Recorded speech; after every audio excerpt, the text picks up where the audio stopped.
we'll get together next week. How's that? You and me. I did move this fan because it is my personal fan that I bought when I was working for the city. Because this chamber is always hot.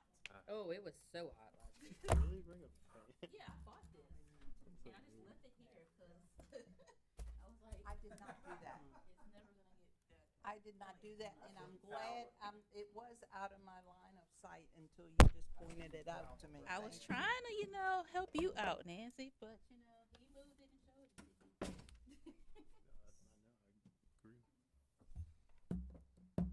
All right, we good? Everyone good?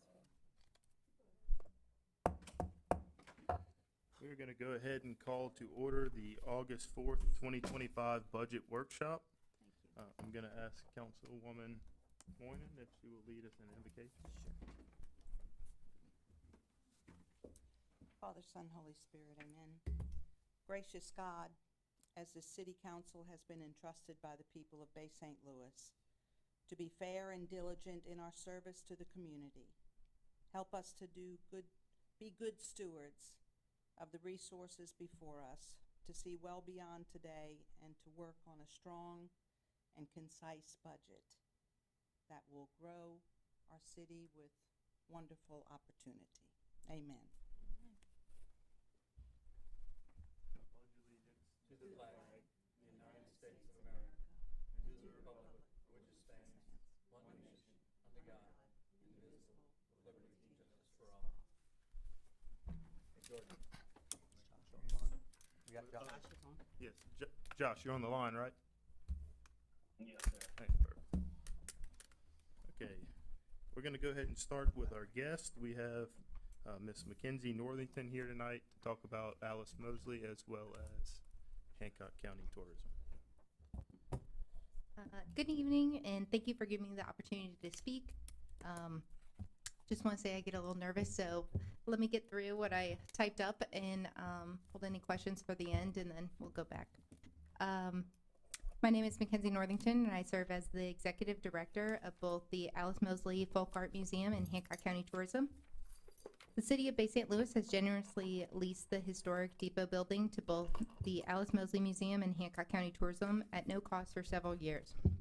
This arrangement has enabled us to preserve local history, support the arts, and serve thousands of visitors and residents each year. Tonight, I would like to share some information and suggestions related to two key topics: the revised lease for the Alice Mosley Museum and the future direction of the Visitor Center and Hancock County Tourism's operations at the depot. Before diving into the lease and operational ideas, I want to highlight the value of both the museum and visitor center bring to the depot and our broader community. The Alice Mosley Museum is open to the public free of charge and houses over 120 original paintings by one of Mississippi's most beloved folk artists. The museum is currently ranked the #1 attraction in Bay St. Louis on TripAdvisor and was recognized in Mississippi Magazine's 2024 and 2025 Best of Mississippi Travel Awards as one of the top 5 art museums in the state. We're also in the process of reintroducing engaging new programming, including children's art activities, local artist showcase, art classes, and expanded partnerships with school for educational outreach. Hancock County Tourism's Visitor Center continues to serve as a vital hub for both residents and tourists, welcoming between 500 to 800 visitors per month. We coordinate approximately 30 to 40 bus tours per year, each bringing around 40 visitors to Bay St. Louis. Beyond on-site interaction, we produce and distribute the Play on the Bay guide annually throughout Mississippi, South Louisiana, and South Alabama, and we fulfill mail-out requests from across the country. We are also preparing to launch a station host volunteer program to support the incoming Amtrak service, which will consist of volunteers greeting visitors, assisting with directions, local recommendations, and help create a positive and memorable experience. Regarding the revised lease for the Alice Mosley Museum, I want to briefly outline the updates that were proposed in the draft I previously submitted. While I understand and fully support the city's plan to draft the final agreement internally, I hope these revisions provide helpful content. Section 1, lease premises. The language was updated to reflect guaranteed parking, replacing the previous wording that indicated parking was not guaranteed. I would also love to explore the feasibility of designating a few parking spots to the left of the depot building for use by the museum and the visitor center guests to help ensure more convenient access. Section 2, term. This section was updated to include a 90-day notice requirement for lease termination. Previously, it was a 30-day notice. Section 3, rent. The rent amount was revised from a waived amount to $645 per month based on market value estimate of $5 per square foot for the 1,532 square foot upstairs museum space. And the flat utility rate was also updated from $150 to $175. Section 6, utilities, it updated to reflect that $175 flat rate. And Section 30, parking in common areas, no changes were made, but I wanted to ask about the possibility of updating event guidelines for barricade placement. Specifically, could barricades be placed starting at the current Ballard post locations to the right of the building so the front of the depot and parking remains accessible for visitors while events are taking place? I also think this is a good idea with Amtrak service starting soon, so taxis and Ubers are able to pick up passengers near the platform during events. As the city begins considering the future of the visitor center and Hancock County Tourism's presence at the depot, I'd like to respectfully offer a few ideas for discussion. These are only suggestions are intended to be helpful as the city evaluates its options. If Hancock County Tourism continues operations from the depot, we would be happy to continue managing the visitor center while also exploring a few revenue generating opportunities that could benefit both tourism and the city. These ideas include offering retail consignment or vendor booth space within the visitor center, installing an outdoor kiosk for 24/7 visitor information and paid advertisements, or implementing tasteful interior advertising displays. If Hancock County Tourism ceases operations and the city instead chooses to assume management of the visitor center, I would be open to remaining involved either as a city employee or as a third-party contractor to manage daily operations and staffing.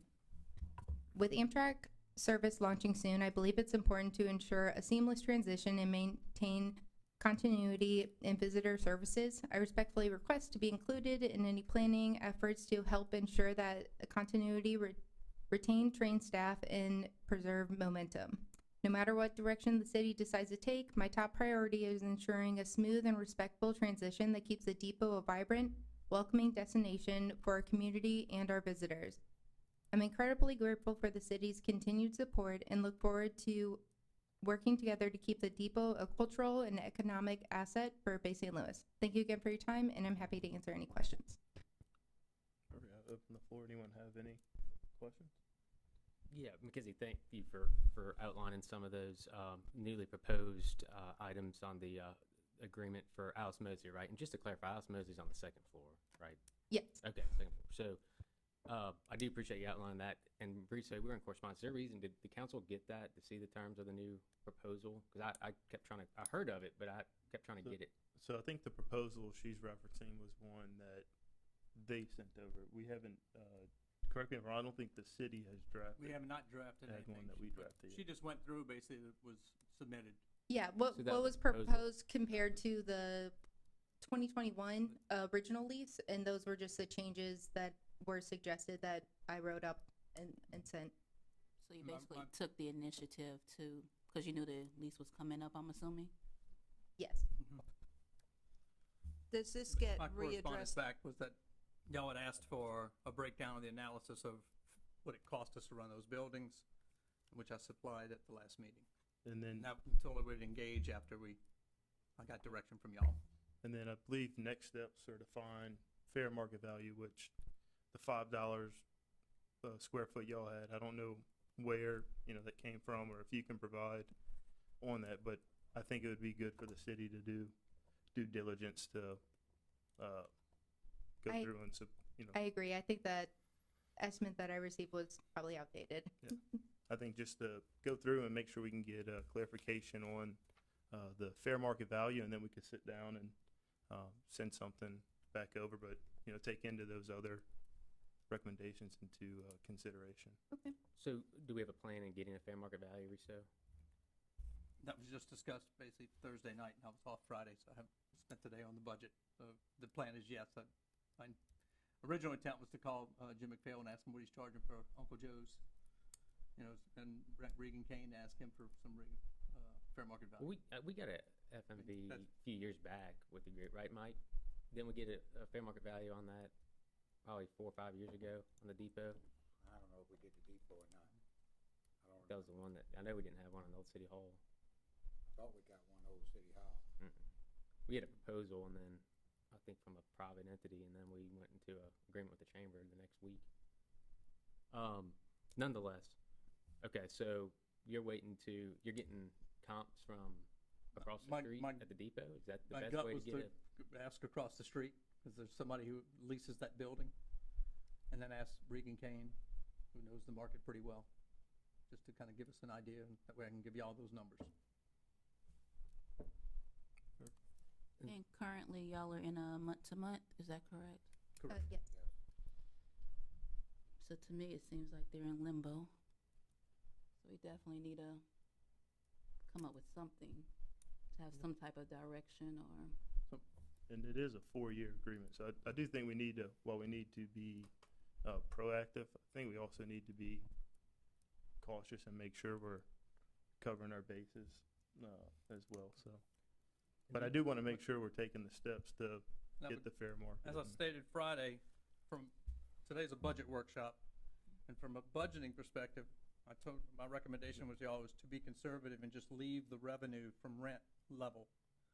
And that way, if through this process over the next month or two, y'all decide to increase rent, it's just additional revenue, you haven't hurt yourselves. So from budgeting purposes, to go through this type of stuff, if you leave it level, you're good to go from a budgeting perspective. And I agree and understand on the budgeting perspective, especially that you guys have been so generous in giving Alice Mosley Museum and Hancock County Tourism the opportunity to operate throughout the depot, which has been amazing. But looking forward and trying to plan out, especially for the visitor center, what that looks like and steps going forward, and in particular with Amtrak service coming in, I think it's vital that we have some type of plan in place on what that looks like. And Mackenzie, you said something that kind of caught my attention. So you said if you had a couple different options, if Hancock County Tourism ceases to function or operate, can you expand on that? So and Little that bit. gets my next question too. So you're Yeah. here because you're the executive director for Hancock County Tourism. And Yes. then, okay. I was doing a combo. Okay. Yeah. Okay. I got you. Yeah. He's executive director for both. So there's a few different ways that could pan out. If there's rent, we're not in the best position that for tourism to potentially fulfill that. And so looking at plan B, C, D, E, and F, if the city were looking at taking over that visitor center, here's some options, or what would be beyond that, but trying to make that transition as smooth as possible for our residents and our visitors, especially with the new service coming in. Are we looking at this as a combination? Because I kind of would like to see them separated. Okay, yeah, Yeah. I just did it all at once. I should have separated it, I'm sorry. I'm a big fan of Alice Mosley, and I think it's pretty important for the city to keep Alice Mosley Museum, and I would like for her to stay where she is.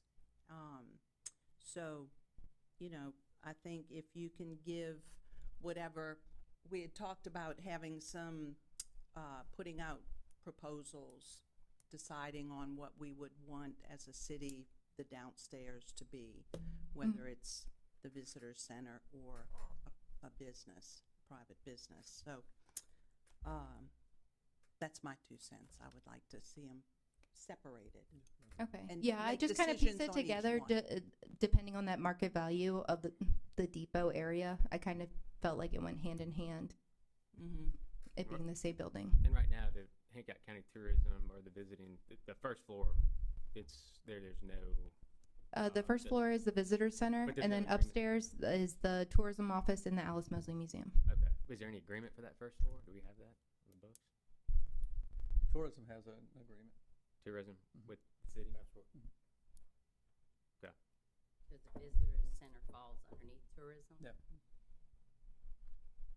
And tourism office is also upstairs, like Mackenzie's office upstairs to the, I'm gonna call it to the right. You take the Yeah. elevator to the right. Alice Mosley would be on the opposite side of the building. And the So has office is visitor probably a center fraction of always a been under tourism? Yes. Mackenzie, just for education purposes, can you speak just during the day, what type of staffing is in there?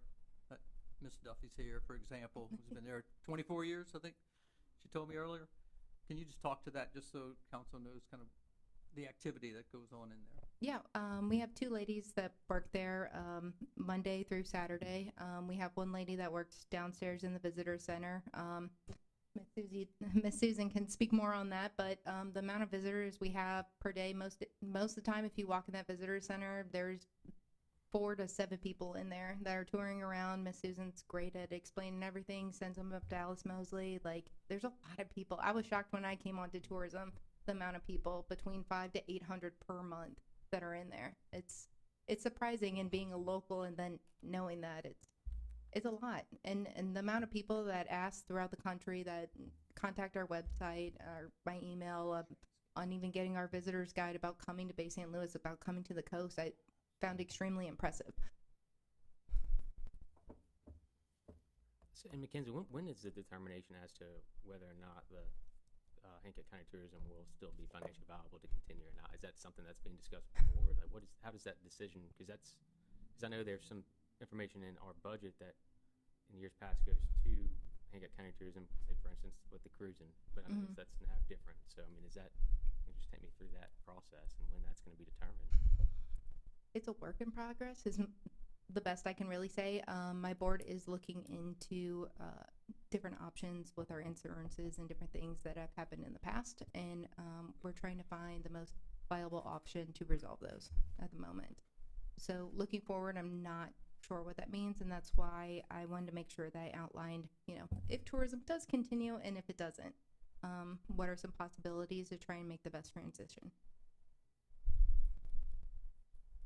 Well, I think, I guess first steps, we'll have fair market values rolled out to us, and then maybe tomorrow we have our meeting, but at the following meeting, maybe we can start having some discussion on what we would like to do. And that I agree. And that fair market will also be assessed for the other buildings, city buildings. I know I missed the meeting Thursday, but I watched it, and there's discussion about Boys and Girls Club potentially going back as a national organization to them. That was discussed Thursday. But Old City Hall, Senior Citizen Center, I think more so on the Old City Hall, we're getting a fair market value on that as well. Because I know that lease is Yeah, I up mean, also. Right. Have we gotten any information from Chamber about their proposal? No, they haven't given any proposals. So that's also month to month at the.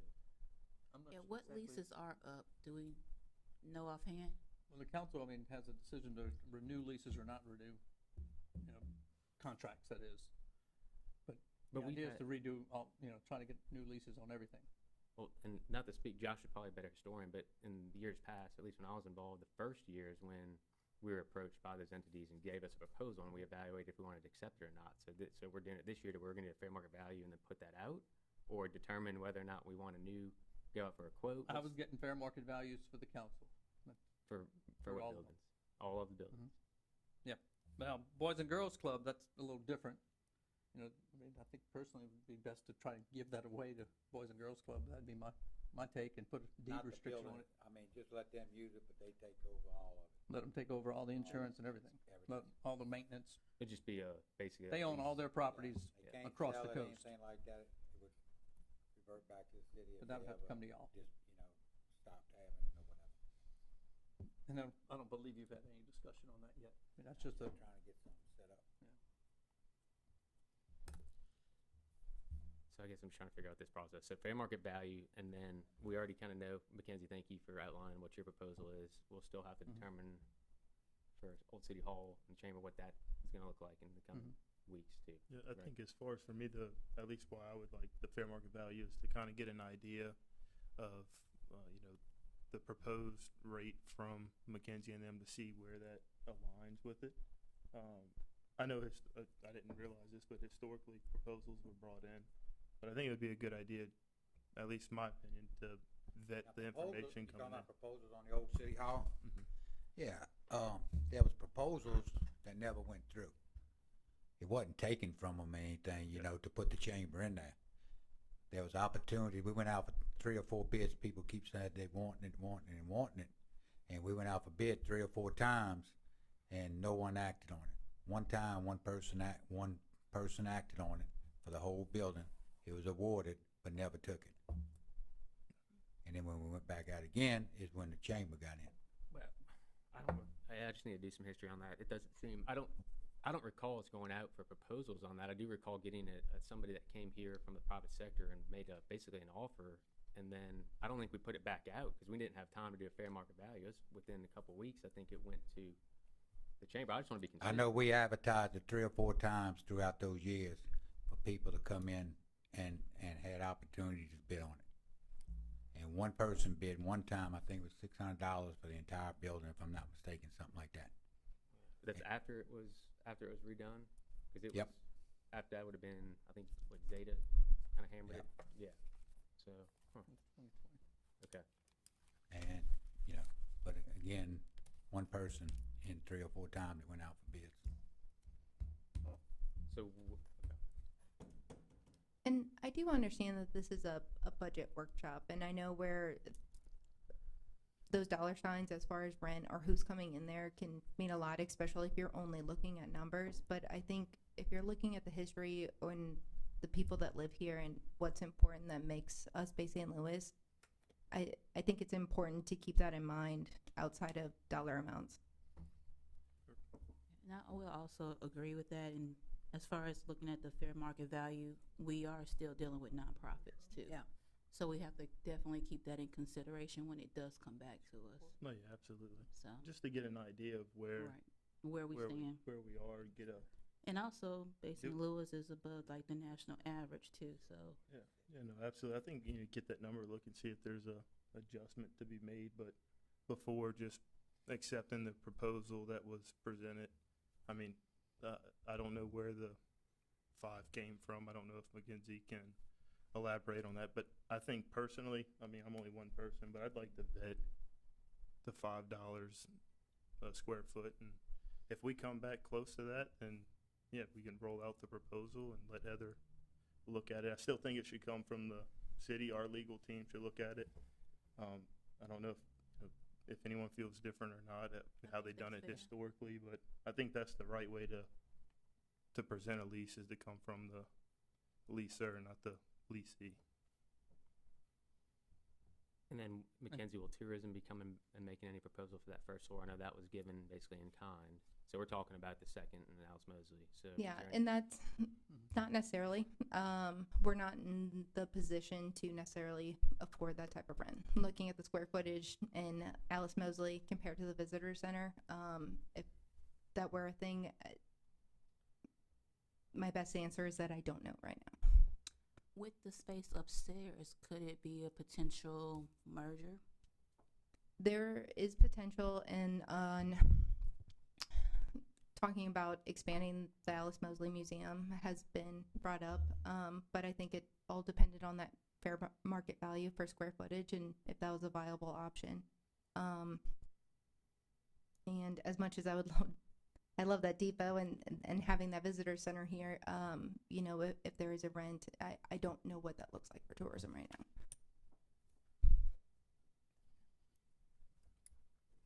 That's fair. Yeah. Any other questions? Great, thank you very much. All right, thank you. Mackenzie. Thank you. All right, we're gonna bring up Cynthia Chauvin with CASA. Chauvin. I'm sorry. Good evening. I know most of you have already had an opportunity to speak with a little bit about the body of work that CASA provides to the tiniest residents in most cases of Bay St. Louis. Today, there are 64 children in foster care in Hancock County. And to date, we have advocated for 133 children in Hancock County, and almost a third of those children come from incorporated Bay St. Louis. So that's one of the most striking things I think to think about when you're making tough decisions about the city's budget, is that what we know about children in foster care is that they are most likely without permanent homes, meaning hopefully getting to return home to their families of origin if their situation has been rectified. If not, an alternative placement like durable legal custody with a relative or a fictive kin, or having the youth court terminate parental rights to allow for an adoption. Those are all permanent placements. And having CASA volunteers as independent fact finders on these cases help the court make the best decisions. And the service that we provide specifically here in Hancock County is directly connected through judicial appointment of Judge Farr. So he wants every child in Hancock County to have an advocate, and he appoints us to every case that comes in. The vast majority of our cases are children under the age of 12. That means they are more at risk of not being able to protect themselves. With that being said, the largest percentage of cases here in Hancock County stem from parental substance abuse, and that means that the cases come forward as a result of neglect. These are not cases that are simple. These are very complex situations that, as I know all of you can understand, aren't fixed or remedied overnight. And so while these families are working through and working with CPS to try to regain custody, our volunteers product is going and physically seeing them every month in their foster home or their relative placement, making sure that eyes are laid on them, making sure that they are consistently checked in on, and then as needs are identified, helping to be solution oriented and working with CPS as a partner, but also being independent and being able to report back at every stage of the case what's happening about this child so that judge can make the best decisions and recommendations. At this time, over 90% of the recommendations that my volunteers make here in Hancock County become court-ordered services by Judge Farr. He needs this service, and he needs this community to answer the call, which they have so greatly in terms of volunteers. I come before you, as I have for 11 times, requesting the thoughtful consideration of inclusion of CASA in the city's budget. I come as a citizen of Incorporated Bay St. Louis, as someone who lives and has put their life's work into the littlest people in our community who have the absolute most to give, but have unfortunately been dealt a really tough hand to be able to help the court make decisions so that they can grow up to people like all of us who can add to the tax base, who can successfully raise children and not penetrate the foster care system in the next generation, that can stay out of our jails, and that can stay in a place in which they can be our neighbors and our friends and our coworkers, and these kids can grow up to not repeat this cycle. My request for you to consider is $2,000. I come to that number based on the population, based on the need. In Hancock County, we have more children coming out of Incorporated Bay St. Louis into foster care than any other part of our county. That's more kids coming into foster care from Incorporated Bay St. Louis than Bayside, unincorporated Bay St. Louis. More kids than Diamond Head, more kids than the Kill, more kids than any other place. And I would love to be able to say, when asked if the city of Bay St. Louis supports this work, that I can say that they do. I will tell you, in terms of the cities that currently support our work, as a regional program serving now in Hancock, Harrison, and Stone, we have the support from the city of Diamond Head, the city of Biloxi, the city of Gulfport, the city of D'Iberville, the city of Pass Christian, and all three of the counties that we serve in, Harrison County, Hancock County, and Stone County. And I would love to be able to see Bay St. Louis put this statement in terms of being on our print materials, on our website, and really being forward-thinking about the citizens of our community that may not be today's voters, but they certainly will leave a mark on this community, good or bad. Do y'all have any questions for me? I would just like to ask you, so I got the letter and kind of a breakdown of CASA, and of course, talked to you previously. Yes, sir. With everything with Shad White and nonprofits and everything, do you have an audit that you can also provide to us? Absolutely. That we can look at? Absolutely. Actually, into this Wednesday is our monthly board meeting, and our independent CPA will be presenting our audit from 24, and I can certainly scan that and send that to you, as well as our Secretary of State charity renewal showing that we're in good standing, as well as anything else you would need. I would appreciate that. Yes, sir. Does anyone else have any other questions or discussion? Just curious, with the, I'm gonna say sponsorship, Oh, yeah, if we did it, is it allocated to a specific area? Does that go into like a general fund as we have it? Or how do y'all normally take that and, Sure. If the city would, allocate funds to CASA, they could stay for the youth of children in Hancock County. So they would be restricted to use here. And I know one question also was, dealing with the taxpayer dollars, just giving it out, and I understand the impact of it. But I guess my question from Thursday, and one of the reasons I'm glad you're here, is are there sponsorship packages from the city, or for the cities? I know you have a breakdown of local government support, but also in your packet you have levels of sponsorships from, Like for, three different tiers. Is that? yeah, so we have a lot of different ways people can support. So we have corporate mission partners who are largely our industry folks who give an annual allocation. And those levels of partnerships afford them, both PR and awareness, but it also affords them tables at our events, at our fundraisers. We also have individual givers, which are individuals who decide to monthly give to CASA.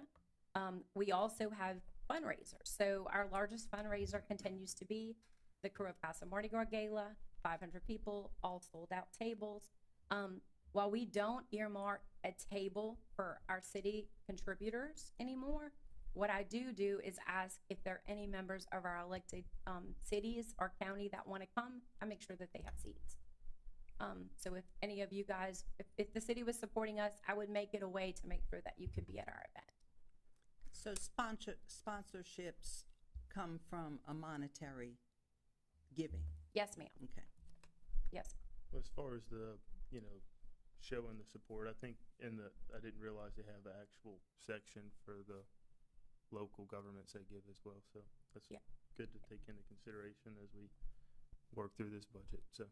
Well, and I can just add, I think, Jordan, I can appreciate, of course, again, not single out any nonprofit. I think there's added scrutiny from Shad White, and just making sure we do our due diligence so we can explain to our constituents if there is money that's given, what it actually goes for. So I think getting that audit would be advantageous to be able to kind of better understand, and what the taxpayers' money is going towards. So I can appreciate that and look forward to seeing those results too. Absolutely. Yeah, and I'll tell you, in addition to our body of work, which is really a unique focus, there is no other nonprofit that in 25 years I've ever known to be able to be judicially appointed to cases that help a judge make decisions about the permanent futures of children that have been abused or neglected. It's a very specific type of nonprofit volunteer service, and I will tell you that volunteers can't do this without the help of someone supporting them through the journey. Both child welfare and the juvenile court, youth court systems are complex, in addition to the needs of the families that we work alongside. Thank you. Thank you. Thank you. Okay, now time for the fun stuff. So I know we got I guess I'll turn it over to you. I know you got a new payroll ordinance presented, as well as some projects and stuff, so. We do. follow along. If we can start with the new payroll ordinance. Brought one last meeting. This one here has the adjustments. Have,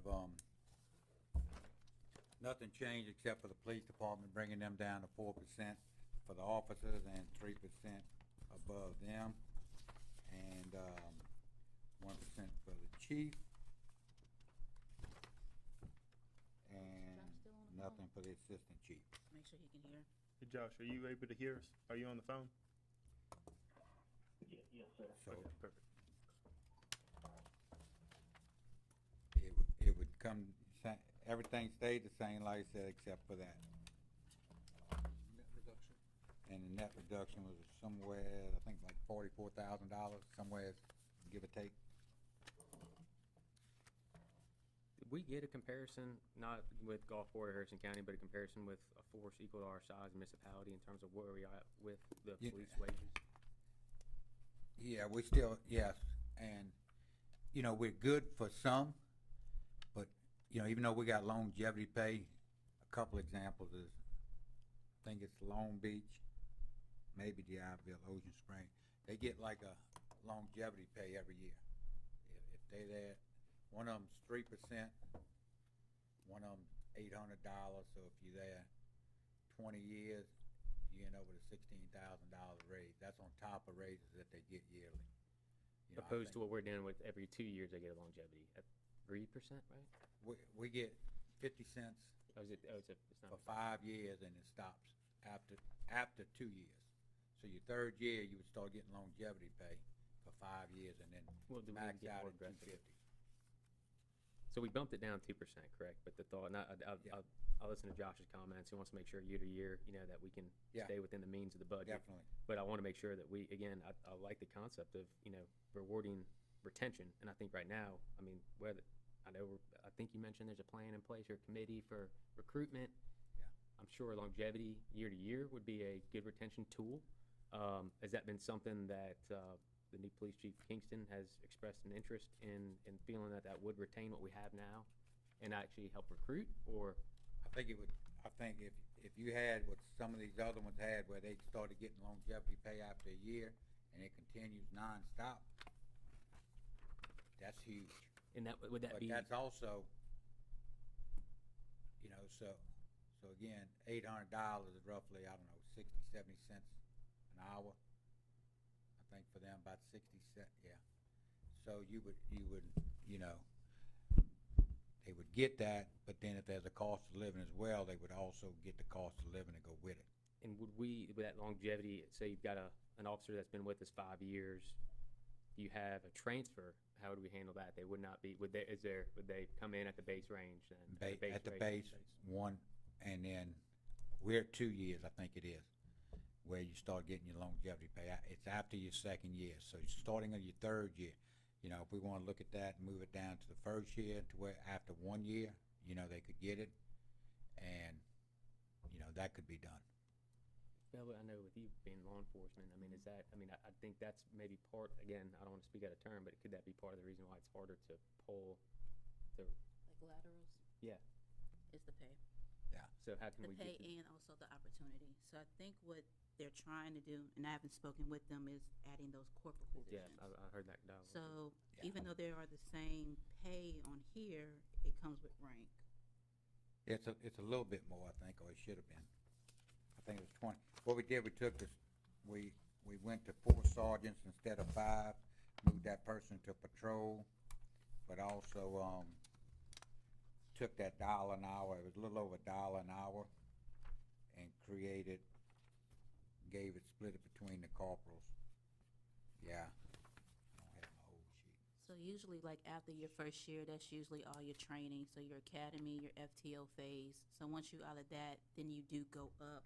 I don't see it offhand here, but even though it's not longevity, you do go up in pay once you are certified. And that's usually your first year. And then Yeah, the pay second scale year, has a difference between certified and non-certified. I mean, is there So a there's way, a step. is there a way to reward, I mean, we wanna reward loyalty and retention and working within the department also. I mean, we wanna try to recruit those that are certified. I know it's a process, it's expensive, it's time consuming. So is there a way we can do a tiered structure or years of experience for being a certified officer and coming in? So you've got a 10-year officer that's gonna come in base making the same as 1 year. Is there a way to tier that to where they can be competitive, maybe not up there with somebody that's 10 years in the force in the bay, but still a higher range and coming out as a first year? I mean, is there something Alvin can maybe, We don't have anything put together with it, but I mean, that's just going in and changing our language, what we do, bring them in for, and able to give it to them when they come in, maybe you count years experience, half, so if they got 10 years experience, give them half, so 5 years on the level that we have, at least to where they're down, start from square one, because I'm sure if you have anybody with tenure, they're not gonna come in and start from the base. No. And when, I don't know, it's been 3 years maybe, that it was the police, you know, the chief and Alvin brought us what they recommended for longevity pay, because they basically spent 2 years training people, and then they were seeing people depart for other positions. So we just spent all this time training, and then boom, 2 years they were jumping for other opportunities. So the idea that they brought us was a 50%, I mean, they were the ones who created it and brought it to the council. So 50 cent per year, starting in, at the end of year 2, going up to $2.50 over that 5-year period. And So- that's something, you know, if we wanna But I look at. agree, but the lateral moves, how do you compete for that? You know, so Well- that hasn't been addressed financially. You know, Well, the it's best thing taken with the city and- is we cover insurance, so that's the best thing that I've noticed Mhm. going between departments. That maybe need to be more of a selling point, because even on paper, you technically are bringing home more money if that isn't coming out of your check. So The insurance benefit is huge. if possible, Yes. maybe we can look for both of those, the police and the fire, to give longevity pay after 1 year. Or as a recruitment tool, I think, is what Kyle's getting at, is like, Yeah, oh, no doubt. you know, something more so, you know, being loyalty to being a police officer. You know, someone who's been a police officer for 5 years coming over here and getting the same pay as a starting patrol officer. Maybe there's something we can do to give them a head Maybe start, we to can bring him in that first year. bring them in at the first year longevity. Kind of to set them apart. If they're a lateral movement with X amount of years of experience, maybe we can do something like that. Well, and I know, again, and I always equate it back to healthcare. I know in nurses, you know, we kind of cap that year's experience. So you come in as a nurse, you got 20 years experience. We cap that as coming in and transferring into the new health system. So the most you can get is a 10-year, but then it's still eligible for that incremental. Of course, you got the cost of living if we are fortunate year to year to continue that. But also they would still be able to get the longevity within the base. So, I mean, I think you kind of just do it in terms of, you know, almost half years and accounting for the year's experience. That could be a good So possibility. Kyle, on the nursing situation like you're discussing, because I was familiar with St. Stanislaus teacher payroll. And if you look at columns, they had columns coming across for education. So if you went from bachelor's to bachelor's plus 15 to master's, master's plus 15 to, I think it was doctor. But you went from 1 year, 2 year, 3 year, 4 years. So depending on where you're coming in education-wise and years of service, or not service, I don't use that, years of experience, you would Yeah, fall years on that experience. chart. Is Right. that kind of what you're Yes. describing? So it'd be years' experience as a certified officer that would still account for, I mean, you coming in and you're getting accounting for that. Maybe not at the level that if somebody's here for 10 years within our department, they're gonna be at a higher level than somebody that has 10 years that's not within us. Maybe they're 5 years, we give them account for, you know, that 5-year level. To where, that way, I mean, again, they just, See, that Might help. 5-year max is out for us right now. well, and that's something we need, I mean, so the max is 250, I mean, 5 years. I mean, on some of those other municipalities, do they have a cap in terms of what the year? Some do it, but the ones, like with these departments, it's every year, unlimited. I mean, I'm not And that's opposed hard. to. I mean, look, my hat's off to them. I know, like we talked about before, St. Tammany went and they created a millage over there directly for their police department, for that type of, you know, raises and everything to fund. They were so, you know, they were behind and everything, you know. I mean, it's a hard world. You got some that's going after a 15% raise this year. But You in know, do reality- they get it? I don't know. But I look at it in reality, if we're able to retain an officer for 20 years, they go up 50 cents a year up to 20 years, that's $10. I mean, I'm not making light, that's a lot, I mean, that can help, but that's 20 years of service that we have in the department and having that knowledge and that experience. So, I mean, again, I'd like to re-explore the capping at 5 years. I think that might be something we need to consider increasing that cap if we, you know, I'm just trying to throw out some ideas. Yeah. We can bring back some more ideas on that, you know, with that, and Not a bad idea. see what they came up, you know, their thoughts on recruitment and everything, and I also like when you mentioned the longevity for fire as well, because right now I think they work really well, like as a cruise, as shifts, and they seem to be retaining, and I think that's something we can look at with them as well, because we lost some, but they came back. right, because they work well with each other with it for the most part, you know. Yeah. So that would be nice to keep And it them. is. And they're at 30 cents per hour, just because of how their hours are calculated. And that's what I was Yeah, trying to figure so- out as well. So with the police, it's pay period is like 84, I want to say, hours, He's 80, yeah.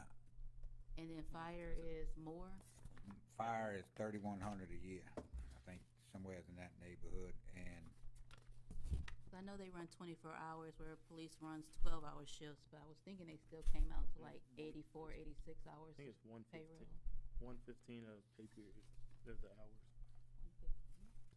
yeah, police is based on 80 hours, 88, 88, and then fire is based based on, 115 in here. Okay.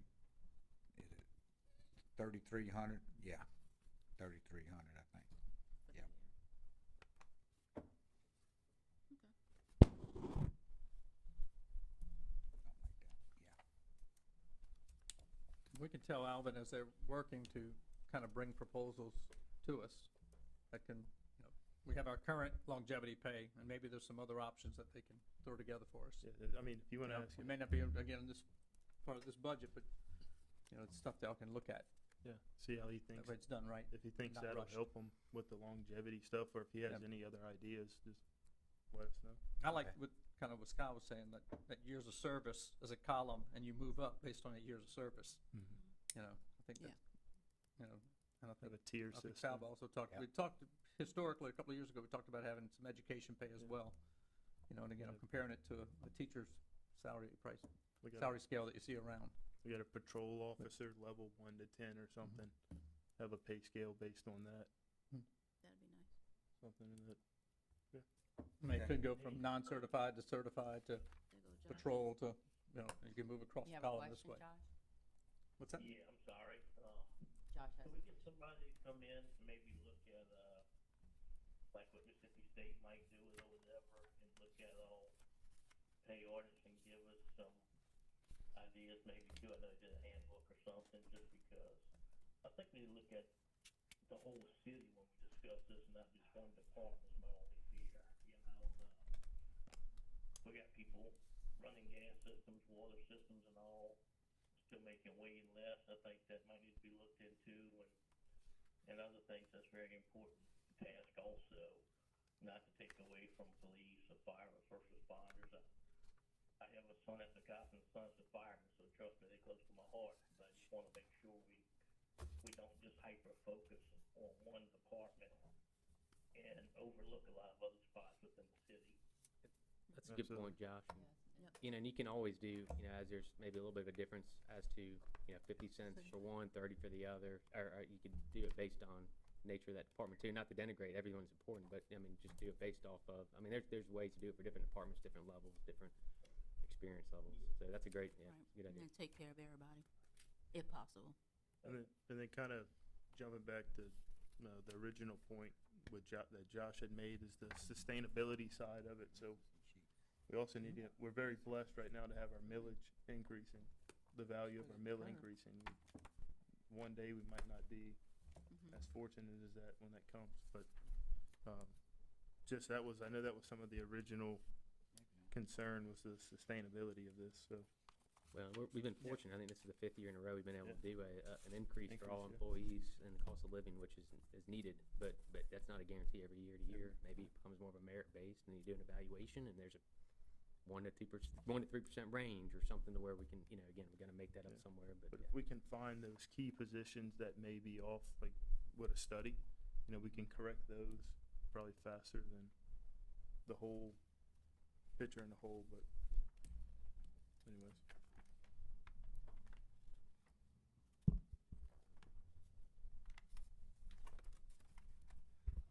Alrighty. I think next, you want to go over this next? Yeah, that's that project.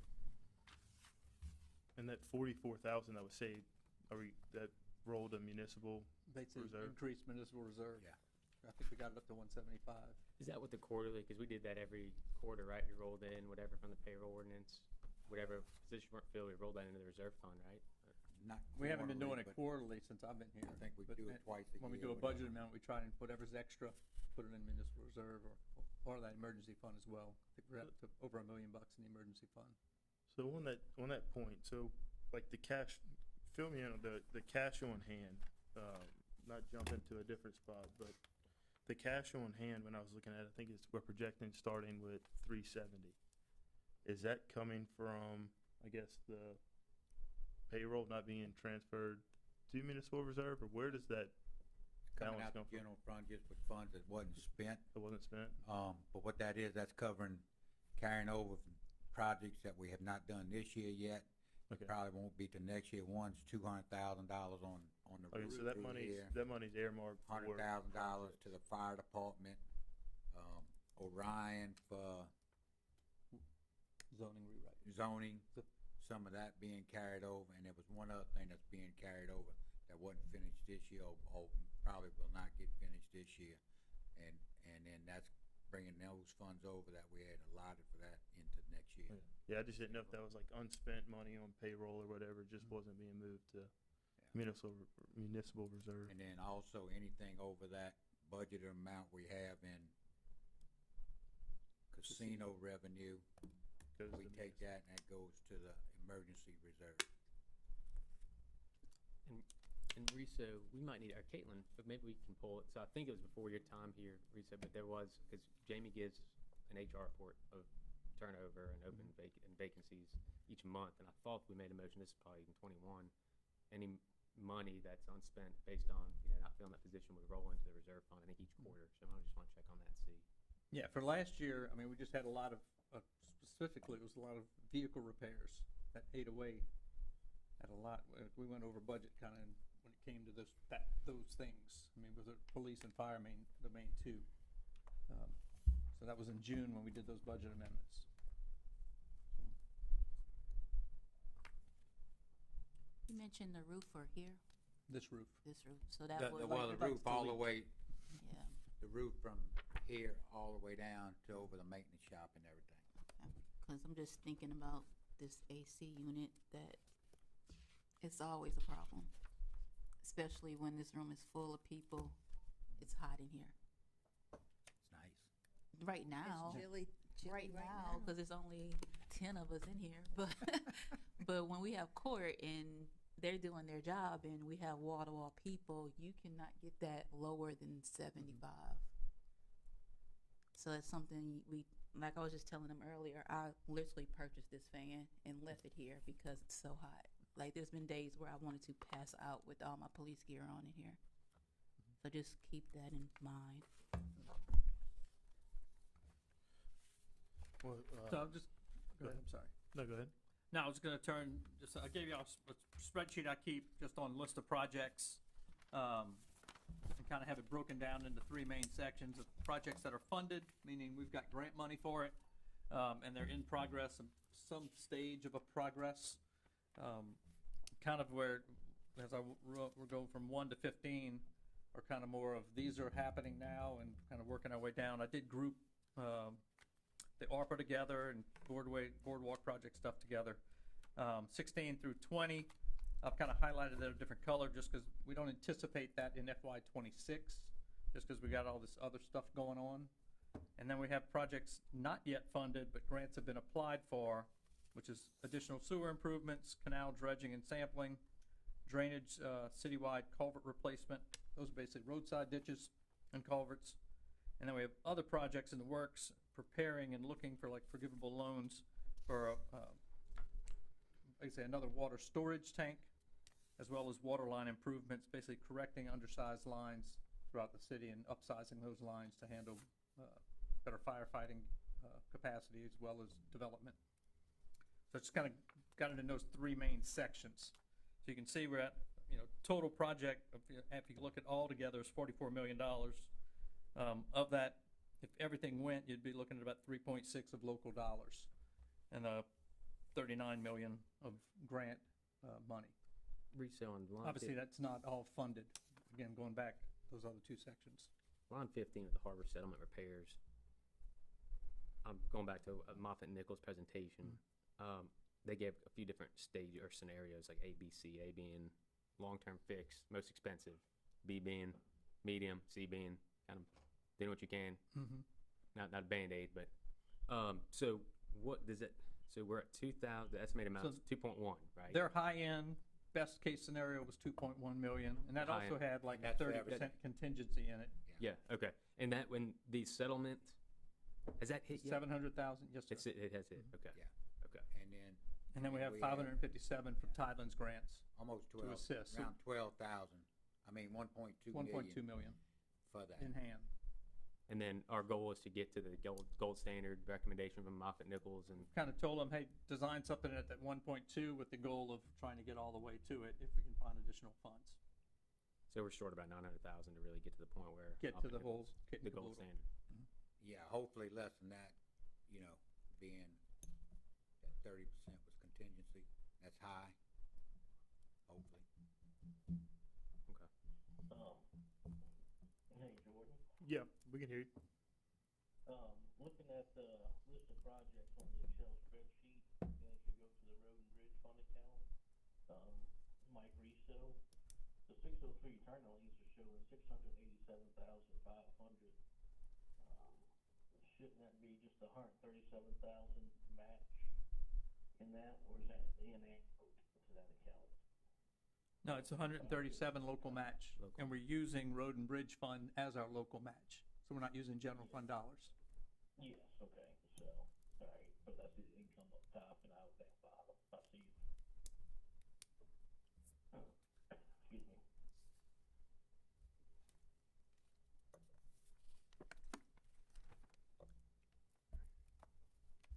Just, you know, when it comes to these grants and we have local matches, anytime we can try to match other restricted funds, road and bridge, modernization use tax, anything like that, so we don't have to go grab municipal reserve or something that's unrestricted, gives you all more flexibility, that we can leverage dollars. So we try to do that as much as possible.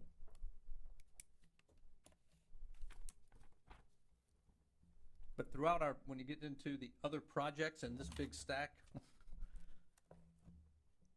that's where you see a lot of, you know, if you go into road and bridge fund, you'll see certain projects are funded, and then we're transferring money out to other projects, you know, kind of moving money around to you know, when we hit those Yeah. and I multiple think pages. Prepare budgets going forward, we need to look at modernization use and other funds and try to start working some of them bond payments maybe out of there onto its own, so we can get more money in the accounts for regular maintenance, cause everything's aging, roads everywhere, and even 600,000 a year isn't gonna be enough to keep up with that just from road and bridge funds, so I think it's important that as we keep moving forward, we need to look at ways to, free up some of them other funds.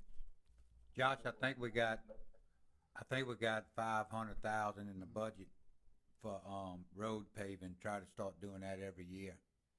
It's in this year's budget. Yeah, so in this year's budget, we've tried to take 250,000 out of road and bridge and 250,000 out of modernization use tax to transfer it out of those funds and into projects, which would be a annual paving project. So to give us $500,000 a year to hit the streets with asphalt. Who's determining that schedule? There is no schedule right now. Who's It's a going proposal to Who's y'all. going, yes, I like that concept Mhm. of it, but I mean, I So, wanna make sure it's so we'll equitable get throughout all PDD to wards. come back and redo the study they did 4 or 5 years ago, I think it was, where they came in and graded all our roads, 19, 19. it was 2019. So we'll get them, looking at getting them to come in and do that again and evaluate everything and let them rate our roads and we can go, it's a good tool to use.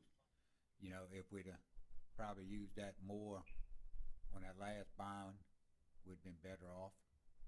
I just but- wanna make sure it's equitable through all the wards. I mean, obviously, we're gonna go based on a needs basis. Yeah. But, I mean, What we'll I- make sure, I think. Look, way I everybody use got I this, tell so you, we wanna make sure we all. You I'm know, trying to schedule a lunch and learn with a couple of council members to kind of brief y'all on the SMPDD and Ergon and how their system works, because some of y'all weren't around in 2019.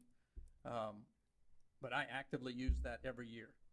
I would look at the map based on the Pacer scale of how they graded a road 1 to 10, and the roads that were in the worst condition, and I budgeted basically 400,000 to 500,000 a year, and I tried to split it equally between the wards. I'm saying, all right, at Ward, for Diamond Head, we had 4 wards.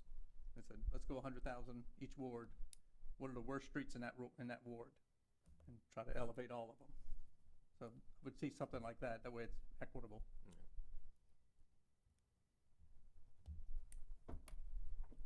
But that way you're not waiting 10 years to go get a $6 million bond to pave roads. And we're already using, I think, some of modernization use tax to pay that bond.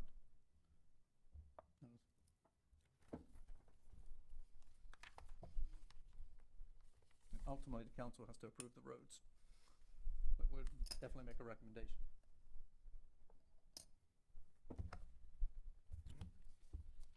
Any questions regarding the list of projects?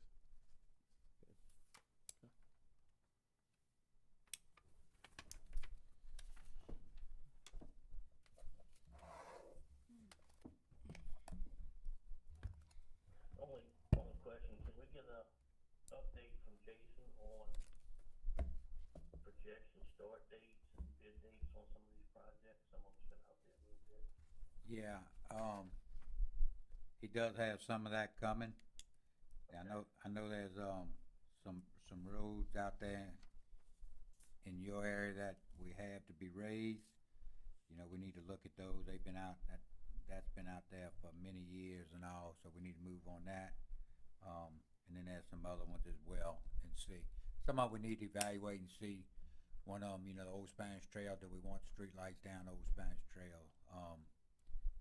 We got, I think they linked maybe 4 or 5 roads together for sidewalks, Felicity. Pine Ranch, Felicity, Pine Ranch, Subi. some of those.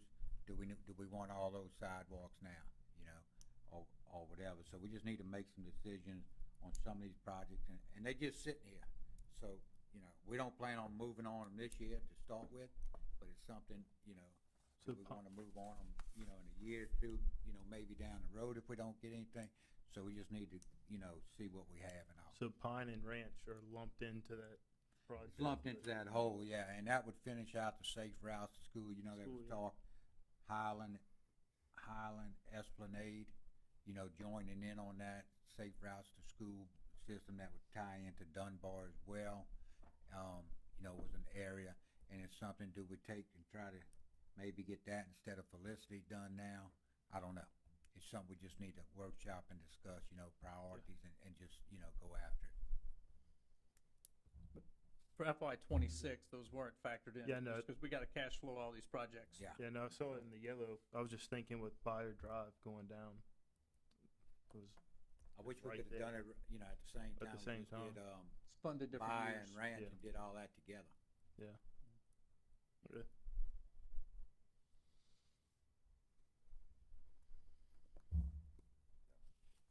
You got any comments on general fund? No, general fund pretty much stayed. There was a few things that were taken out, but it's still pretty much the same. We do have some funds going into the, reserve and all, and like I said, anything that's, above and beyond, I think it's 2.2 million on casino revenue, 2.2 million. Anything above that would go into the emergency general fund. I think we got a little over $1 million in it now.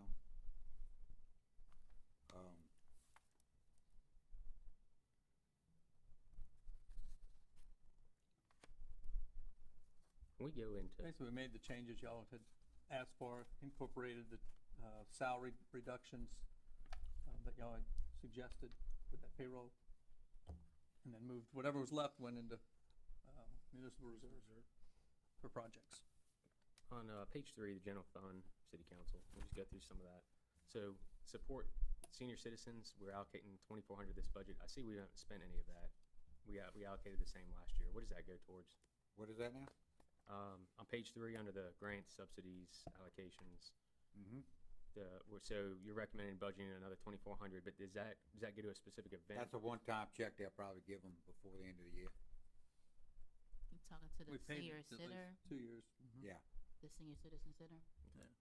And then the line under below that, support to tourism, we're at a net 0 on that, but then if you go down to supporting cruising, that's at $35,000. Mm-hmm. So in the past, that's been, we've kind of done a pass-through to tourism, and they've given that to cruising. So what is that, where are we at in the 35? Did the fees increase? No, that's, to carry some of that over into to paying for this year's. You know, when we talked about that earlier, somewhere along the line, it got behind on payments. But we paid, I mean, as far as we know, we paid them. I mean, we paid tourism, and Paid that was tourism. kind of that's Yeah. what our thought was. And is that they're goes to looking people. at going after insurance bonds, you know, with that, to try to recoup that, But why are we still on the hook? because it wasn't paid. But we did pay. I mean, it was a pass-through to tourism. I can't speak to as to why Yeah. tourism didn't pay for that, but This came when, So- same time when I found out, y'all found out. Was that money earmarked for cruise? I mean, I don't know. It's There's no real documentation on which I think this goes back to the point Years why ago. we need audits and financials from anyone Yep. Yeah. we're giving money to learn from our past. as far as where we're at now, I mean, I agree, we paid for it already. I mean, We write a check every month, or have written a check every month to, But can Uh, but tourism. cruising can go after tourism What I and say, try to exactly. recoup that versus us just fronting them that, whatever half was owed last year. Right? correct? So we So- still owe for this year, or Not- full year? Not Unfortunately, we paid for we. tourism. Not we. They- Yeah. The money from this year, they were paying last year. We found out. So we pay monthly, Well, we send them a check monthly, yes. monthly. So we owe for July through December to cruising. And then tourism was supposed to have paid from January Right, to to June. June. Yeah, Yeah. so we owe. We- If we take tourism out of the whole picture, We were no if longer. they weren't there, they were completely not there, we would still owe Yeah, the 22. from July through December We would for still owe, 25. we would still owe The an amount. 25, Yeah, roughly, Yes. yeah, the 25,000 we budgeted. I think it was 22.5 actual though, right? So we would still pass that on and go straight, instead of going to tourism, we'd go straight to cruising. But I don't think that's something we need to, I think that's something cruising and tourism I can think it work out was on. 25 is what we would had in there that we Uh, gave. So I wonder We what, increased it last year. we increased it, okay. So we're still, but that's something that they can, cruising can settle with tourism, that shouldn't be what we should be on the hook for. I'll just assume, again, So in that 35, let me get to it here, sorry. In that 35, are we including just the remainder of 2025 that's left? Or are we, I guess, back to Linda's point, are we paying from January? Because that would be 45,000. That's what we will owe them. The difference is what we owe them from this year now, 25. 25, the full, And then The fiscal the year. other 20,000, whatever it is, goes to next year. so that, So we have not paid Okay. tourism July, August, or September for this fiscal year. that's why I forgot, it's a fiscal year calendar, not. Correct, not Yeah. December. I heard 12 December, months. somebody Okay, said it, I'm I going forget who. calendar I year instead apologize. of fiscal So year. those checks, July, August, September, have not been written to tourism. It's gonna be redirected. So is there I guess, anything to force, is that between tourism and cruising, or do we bail it out? I guess the question is the justification to bail out tourism. what's, Well, that's not us. that's Hancock tourism, this was, what we had thought this was, is going to host site for cruising for Bay St. Louis, but now, if that money was being spent elsewhere, whatever it may be, Is there, And basically, we pass through, we write a check for 25,000, let's yeah. call it. 20 of that is supposed to go through tourism and go to cruising. So I guess back to the agreement that was made with tourism, did we state in there that it was earmarked for cruising the coast, or did we just give them the money trusting that they had good people to pay it? Not aware of any documentation that shows Yeah, an this earmark, shows that. or it's not This way- earmarked like that. We can try to Went find into out their how general long fund, this let's has been call in place for many years. Yeah. Long And before we got, when we was on the council, it was in place then, so for the last 12 years, this is how, or more, I don't know for how long. So they trying to research, see if there was agreement, the contract with them, with cruising the coast states, contract City of Bay St. Louis, 20,000 would come from tourism, whatever that number was, 20,000 or 22,000, whatever that number was, that it would come from tourism for the payment. I'm of the mindset that, I'm not opposed, great event, not opposed to matching what we've done in the past.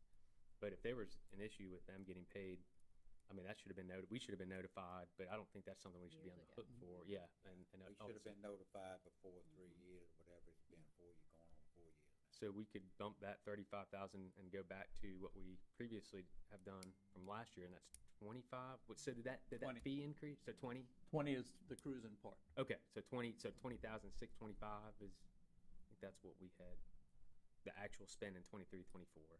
So fiscal year. I don't know if it went to 22. And do we need to I can get, It find used to be that like out. And do we 22 have something 22.5, and then I think it was last year y'all went to 25. You gave them a little bump to help out with Yeah. cash. do we have an agreement from Cruisin' though, to where it states that this is what we are funding for this, for the host And center? we have the original agreement that has not been put in front of y'all, because that was directing the money to tourism. Yes, so they'll So come back with a we're new getting a new contract. agreement Okay, so there's a document that says that it was directed from, on the Cruising the Coast document with the city.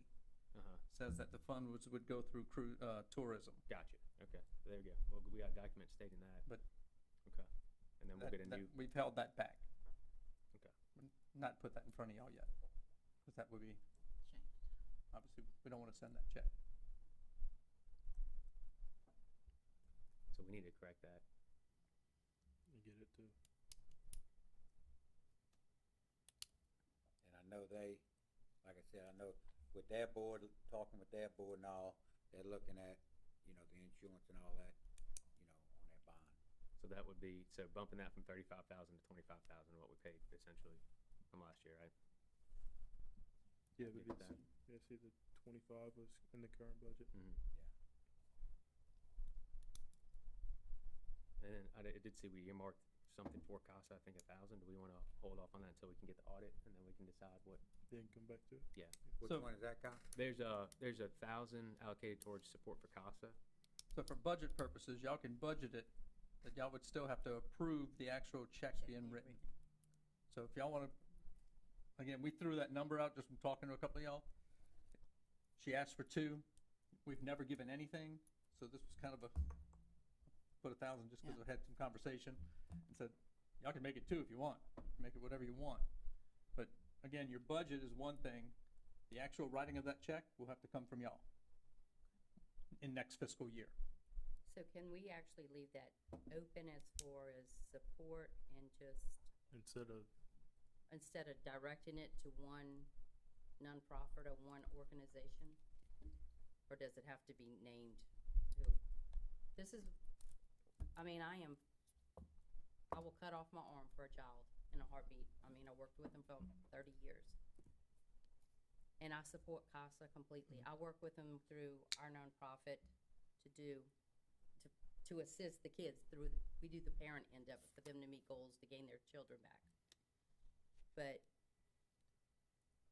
if we earmark it for CASA, Mhm.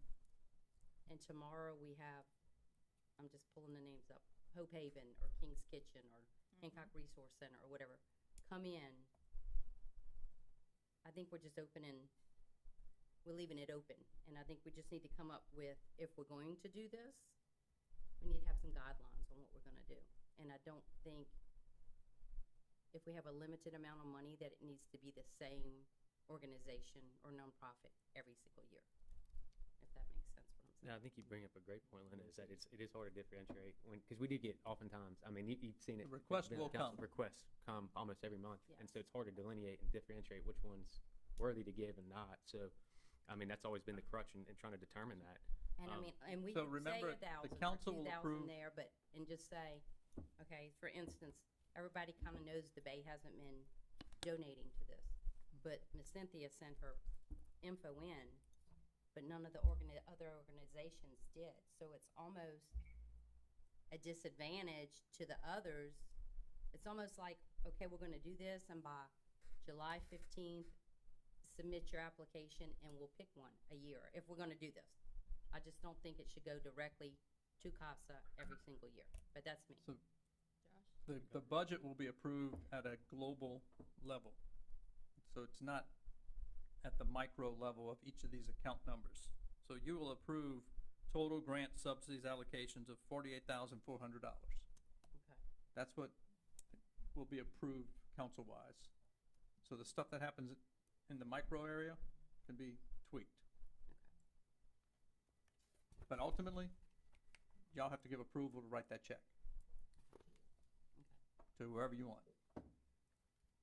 And to Linda's point, that's kinda why I think they quit coming, cause we kinda quit doing it, cause it's hard to sit there and everybody has a different important cause that they believe in. So it's hard to pick and choose every time they give to just one or that, but I think that's why we just kinda went across the board and didn't do it since I was on council, was just cause you open that Pandora's box of everybody coming in, everybody's doing the great stuff for the community, but we only have so much to give. If we can't give it to all, it's hard to just single out certain ones and leave some out. And Josh, I know that's why I think a couple years ago, when we developed the nonprofit rates for some of our, like the community centers and trying to give them a break where we can. But yeah, you're absolutely right. I agree with you. It's very hard to Yes, join sir. you. Yes, sir, Kyle. I agree with Linda that, we should have them submit, just like CASA did, submit paperwork asking for the money during budget times, and then we have this allocation, whether it's $1,000 or $2,000, and then as a board, once a year, we determine who gets the money. So that, And it could be, Should be done on the need. I mean, should be what? we don't know their financials. Do they wanna reward, or do they need money to do what they're doing? You know, the chamber, I don't know how that works. That in this conversation, it makes me wonder why we even give them money, because That's a we talk different, about dying children and everything else, and we give them the richest, wealthiest businesses in town, anything and everything. But, back to the question, do they need it, or do they just want it? well, I mean, that's always the case, right? You gotta see the financials. yeah, I think that's kind of the And that would be consensus part of is it, that they asking to plan. see the financials of it. I mean, if we get 8 different nonprofits come in, maybe we say we want to help the one who's most in need of it, or if we only have 1 or 2 and they're all in financial standing, then Most people Like- feel that they decide how they donate their money. yeah, and I think that's kind of, And that's an important point there to kind of get back to track. To give my money away. It is the taxpayers, and we're taking, I'm gonna say taking, taxpayer money. Yeah. we're paying property taxes, sales tax, and then you're making allocations or donations with that. Yeah, I think, I mean, that's also, I think historically, I think that's been kind of what Josh was saying, yeah, is I the think, way the council votes, because the ask will come. yeah, I It's think, gonna If It'll you got a definitely checkbook come. open, the ask will come. yeah, I think you You kind of, cook, they will eat. I think kind of the way I feel looking at it, 1 or 2 ways, is to either have a process where we open it up and we set a small amount of money aside, kind of like Linda was saying, and we pick one and then we close the door to it, or we don't even entertain that and we move forward, not donating to any at all. But also the biggest concern is, I know it's only $1,000. $1,000 means a lot to some, but what if next year, I mean, we're sitting here at our budget right now and we're cutting back on police. We're trying to find recruitment tools, trying to contribute to our municipal reserve. I mean, like I said, right now, we're very lucky. Our ad valorem, our millage went up 4%. Next year, it doesn't go up as much. And we told these nonprofits we're gonna have a application process, and we're not able to do it. I mean, I'd be willing to come out of my pocket to help them if we said we're gonna do X amount per year, but to me, it's kind of that gray area. I mean, you put it in here and, next year, you're not able to, then, we picked one this year and next year it's not there. So, I mean, do we take it a year by year basis, or do we just not even entertain it? I mean, that's something to think about. I know when we're talking about a $12 million budget, $1,000 is a drop in the bucket for, I guess, tonight's discussion. If we want to table it, kind of think about it, come back to it, how we want to handle it, just so that point Again, doesn't just- hold up the remainder of the. You could meeting. leave $1,000 there, and the council has to still make that decision. From your budgeting perspective, which has a deadline of September 15th to approve, you can put something in the budget, and it doesn't mean you gotta write the check. Yeah. But if it's not in the budget, you can't write that check. But you can also take it out between now and then. Yeah. You mean, pull it Yeah, out, okay. yeah, before the 15th. or put it somewhere else. You gotta remember. Yeah. We pay federal, state, I know that's what, and if we pay it at every level, No, I mean, it ain't like, if we don't give them something, everybody in this town has contributed no, and I know. involuntarily, 3 or 4 different ways. And not to cut you, I think we're all aware that, you know, it's taxpayer money, and that's why we want to be very cautious with it. The thing is, to put y'all at ease, the social debt is paid many times by the, taxpayer. Yeah. From every level. Tourism gets county money, we pay county taxes. Yeah, I think that's Chamber gets not to, county money, we pay county taxes. not that we're getting too off, I mean, that's a whole nother discussion there. That's, Really, it's all nonprofits. no, I know, understand where you're coming But from. at the end of the day, you know, we're not on an island. No, I completely understand. Yeah, we're Well- not on an island. We pay our taxes. Absolutely. Well, I guess moving on from that point, thank you very much, Mr. No, Ward. well, I'm not trying to be ugly. It's No, I just- know. It's just kind of frustrating. No, I know. To see how many different checks, like, a lot of these organizations should be a single payer.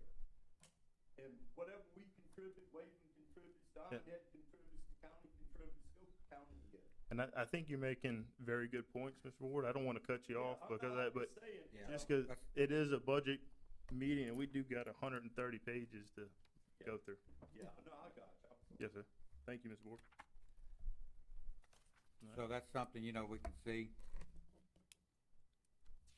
as So- we move on through the budget. For budgeting purposes, if you don't put something there, you It's, don't have the option to don't spend have it. the option. It's gotta be in the budget for y'all to be able to allocate. But we can remove You can, who it's, you can always remove. No, You no, can no. always not approve who it it's when, dedicated for. I think yeah, you well, just put yeah, in there. that's up to Can we y'all. just put miscellaneous, Yep, you can support miscellaneous at this time? Put miscellaneous instead of the word constant.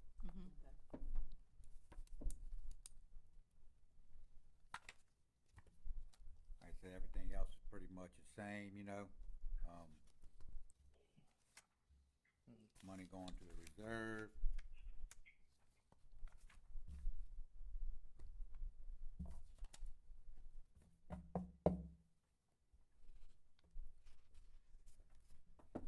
Y'all good on 1 through 17? On back to page, I'm sorry, I circled it, I meant to ask it. Back to page 2 on the revenue stream. Uh-huh. So I see the sales tax revenue was increased 200,000 from the original proposal that was rolled out. Is that due to maybe a projection of the new grocery tax? Are we expecting more that way or Both both of them? Yeah. of them. And if you take right now, It's just the way we're we're pretty tracking. close. This is a 9-month total what we have right now. We're running about average of 200,000 a month. So Okay. that's just That's why it is. And we're at 2.4 in 22-23, went to 2.31 in 23-24. We, at 2.2 is our current budget, and we're at almost 1.8 already. I mean, Projecting it. yeah, we got We got, and this is as of June 30, so we got August, September, 3 more July, months. August, September, so One 3 more months to quarter. go. That's all I had. Thank you. Hey Jordan, page 3, the 10,000 Main Street Association, what do we get for that? what is that? What's this? Main Street Association, page 3. The very last line. That's in case the council decides they want to try to move towards a network community compared to, what do we consider right now? We're a Main Street community. We pay $500 a year, so we have access to their marketing and kind of getting into resources, going to their events. If you want to get to where you want to be a Main Street again, then you would start a 2-year process to be a network community and then be a certified community. And that's a 2-year process. And that's different. And there are Not another. open up the door for grants and other things for the area? Yes. It could. My impression this year, the state legislature did not approve any, like Tidelands, which included direct money to Main Street, Mississippi Main Street, which went to certified communities. Previous 2 years, they have given those grants, like 100,000 each. Okay, all right. So there is access. Okay. And is that the annual if you were to go into that, is that the annual dues? No, it would not be, No, but it's basically if you start talking about training and putting somebody in place, allocating money What's, for it. what's the other one? Is it Old Town Merchants? Old Town We Merchants. have Old Town Merchants currently. They're competitors, right? I mean, essentially. It or was do they- getting that buy-in, I know Nancy can touch some on this as well with her time she spent down there, and all, I say competitors, but they're two different organizations. Two different Yeah. organizations, Same and thing. ideally, Main Streets are supposed to be grassroots. So ideally, you'd really take your one and form it into the other, if you're gonna do it. And that's a big if. They would work in They would work- community with yeah. each other. Yeah, Go ahead, but Main Josh. Street's meant to be On the community. payroll ordinance, I'm seeing two positions in building get switched to a salary instead of hourly. Does that need to be discussed with them, or is you in favor of that, or? it should just be the first one, Josh. Which one was that under? Building? Building. That position was salary, and when they came out with that last year about if you're not over the threshold, they gotta go hourly, you gotta, and this and that, well, that ended up not going through. And so that position's going back to salary. Was that law, like if they wasn't making over X amount of dollars Yes. on salary, they still be paid overtime or something, is that what you're talking about? Yeah, Yeah. increase the threshold, Yeah. that if you aren't making a base salary of 60-something. 65? It was something, I Something like forget the that. exact number, but it was significant, Gotcha. that you have to pay overtime. And then Congress or whoever And whacked he it. has done very well, very little overtime in this year, in that position. He's done very well on that. I know that's one department we've kind of been, not quite replacing people fully with what's left and everything, so I hate to cut his short, they need to work overtime since Tommy left, we got one part-time, then Mary Ann left, so we just wanna make sure we don't, abuse them, Yeah, So, just my thoughts. yep. Thanks.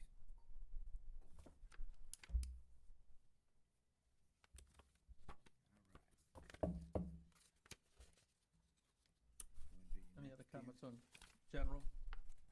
Yeah, it's pretty much the same except for a few tweaks here and there. Your next section deals with page 18. This is where we have a fund for capital leases. So if the council decides to buy police cars and we go get a capital lease, there's your revenue from the lease, there's the expense from the car. This is how it's basically been for years past for y'all. If you don't buy the cars, you don't get the lease, you don't bring the revenue, you don't bring the expense. And that's And there's for, a little bit basically for each department in there. But police and public works are your big ticket items, if you look at those two in particular. And you have to break it down by department from the budgeting perspective. And just because it's there doesn't mean it's being proposed. It's a wash.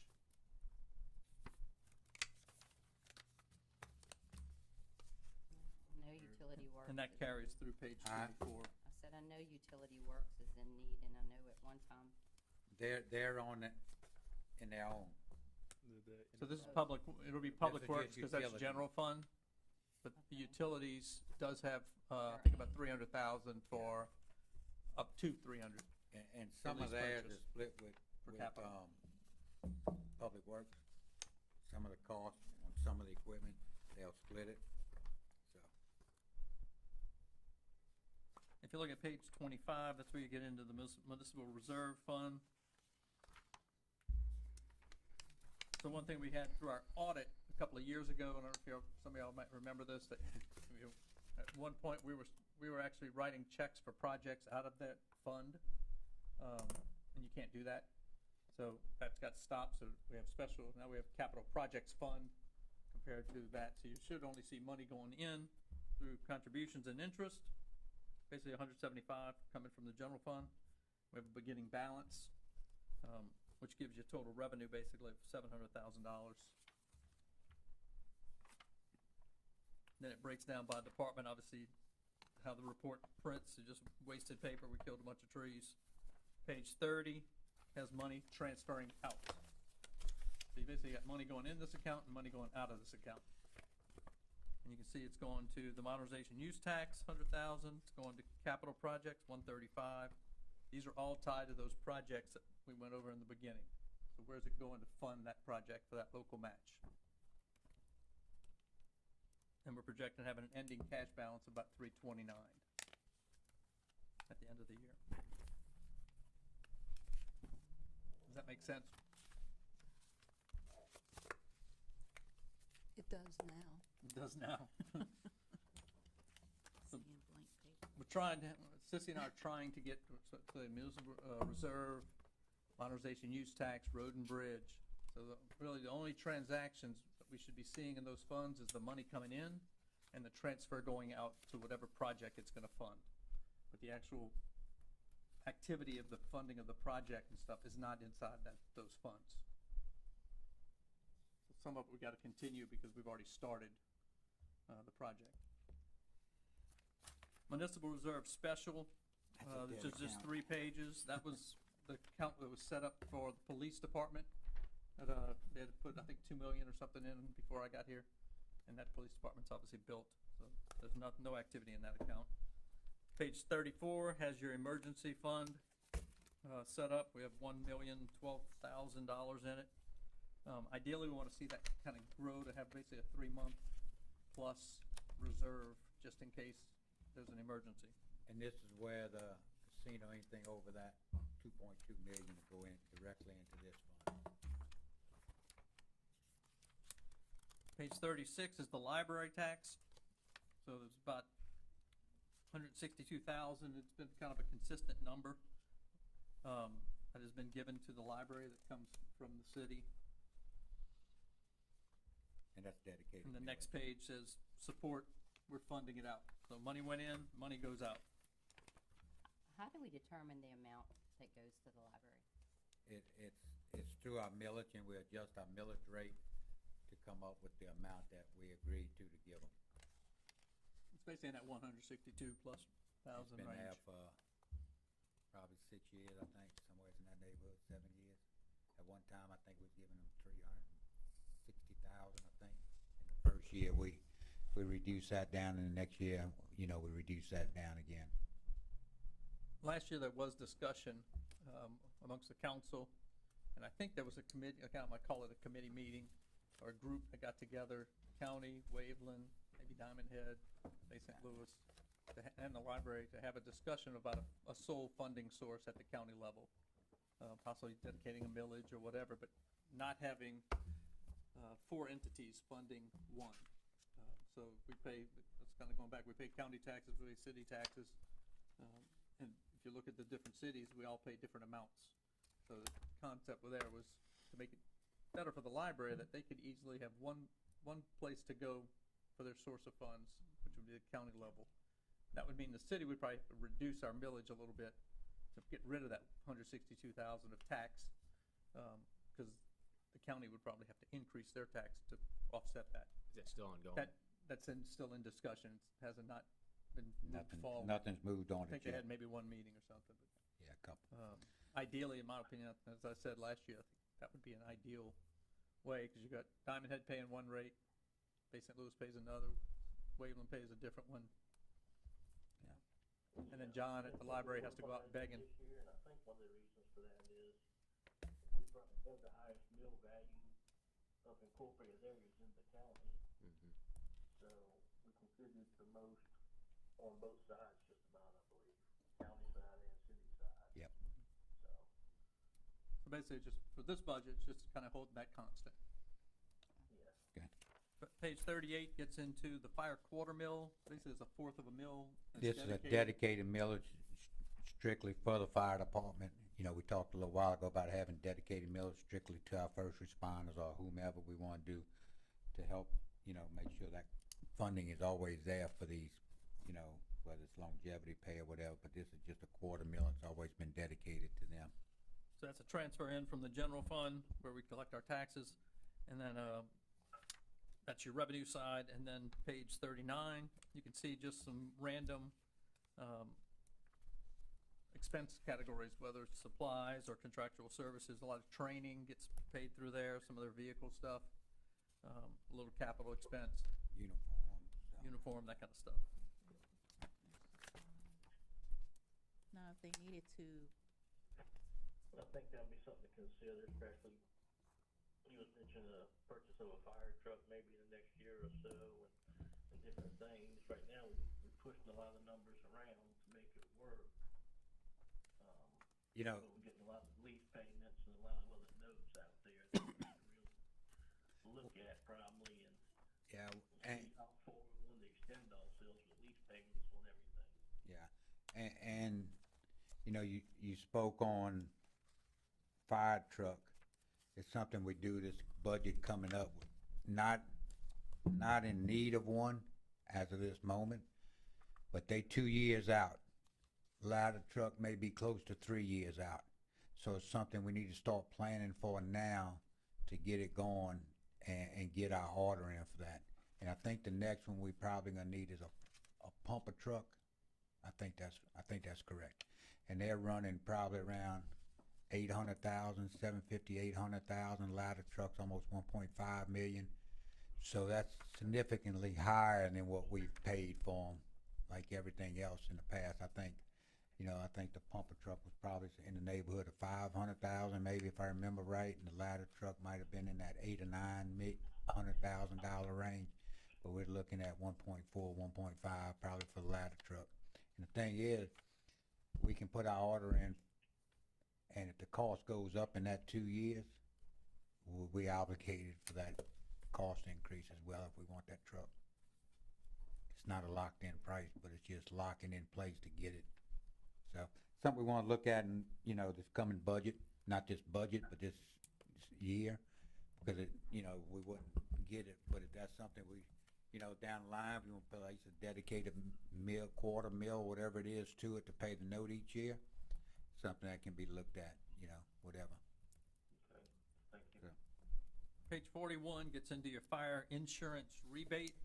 So based on people's homeowners insurance and fire insurance policies, the state rebates, you can see about 60 grand to us.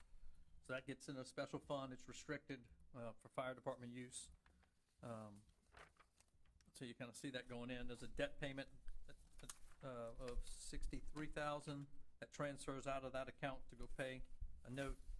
And then we're projecting just having an ending balance of $59,000 throughout the year. So it's available. For example, that could be used for a truck or something like that. that's what it's paying right now. It's on one of them trucks. Page 45 gets into federal grants. So this is talking about FEMA and also the SWIFT grant that we have to flow through the city. So Ida Roads is $3.3 million in revenue. SWIFT grants is $428,000. And then we have transfer in from Road and Bridge for $175,000. That is our local match of 5% for the roads on that FEMA project.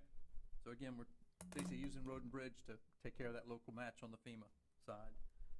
We do have a grant anticipation loan, or we're working on that. So we anticipate loan proceeds as revenue for that. And then we have a beginning balance of about $475,000 in that account. So I'm going to make a comment just here that the FEMA portion up there, the interlocal or intergovernmental revenues of $3.3 million, most likely that will not hit our account in FY26. It could be 1 to 2, 3 years depending for reimbursement as we experienced with Zeta. Hopefully not. So that's the whole point of having an anticipation on. But from a budgeting perspective, we're showing it. So it'll probably be in there next year. Next page, 46, you just see the capital outlay. That's the SWIFT grants. Again, that's the two houses that are being elevated. That's fully funded, and it's just passing through us. But we got to show the revenue and expense because it does come through the city.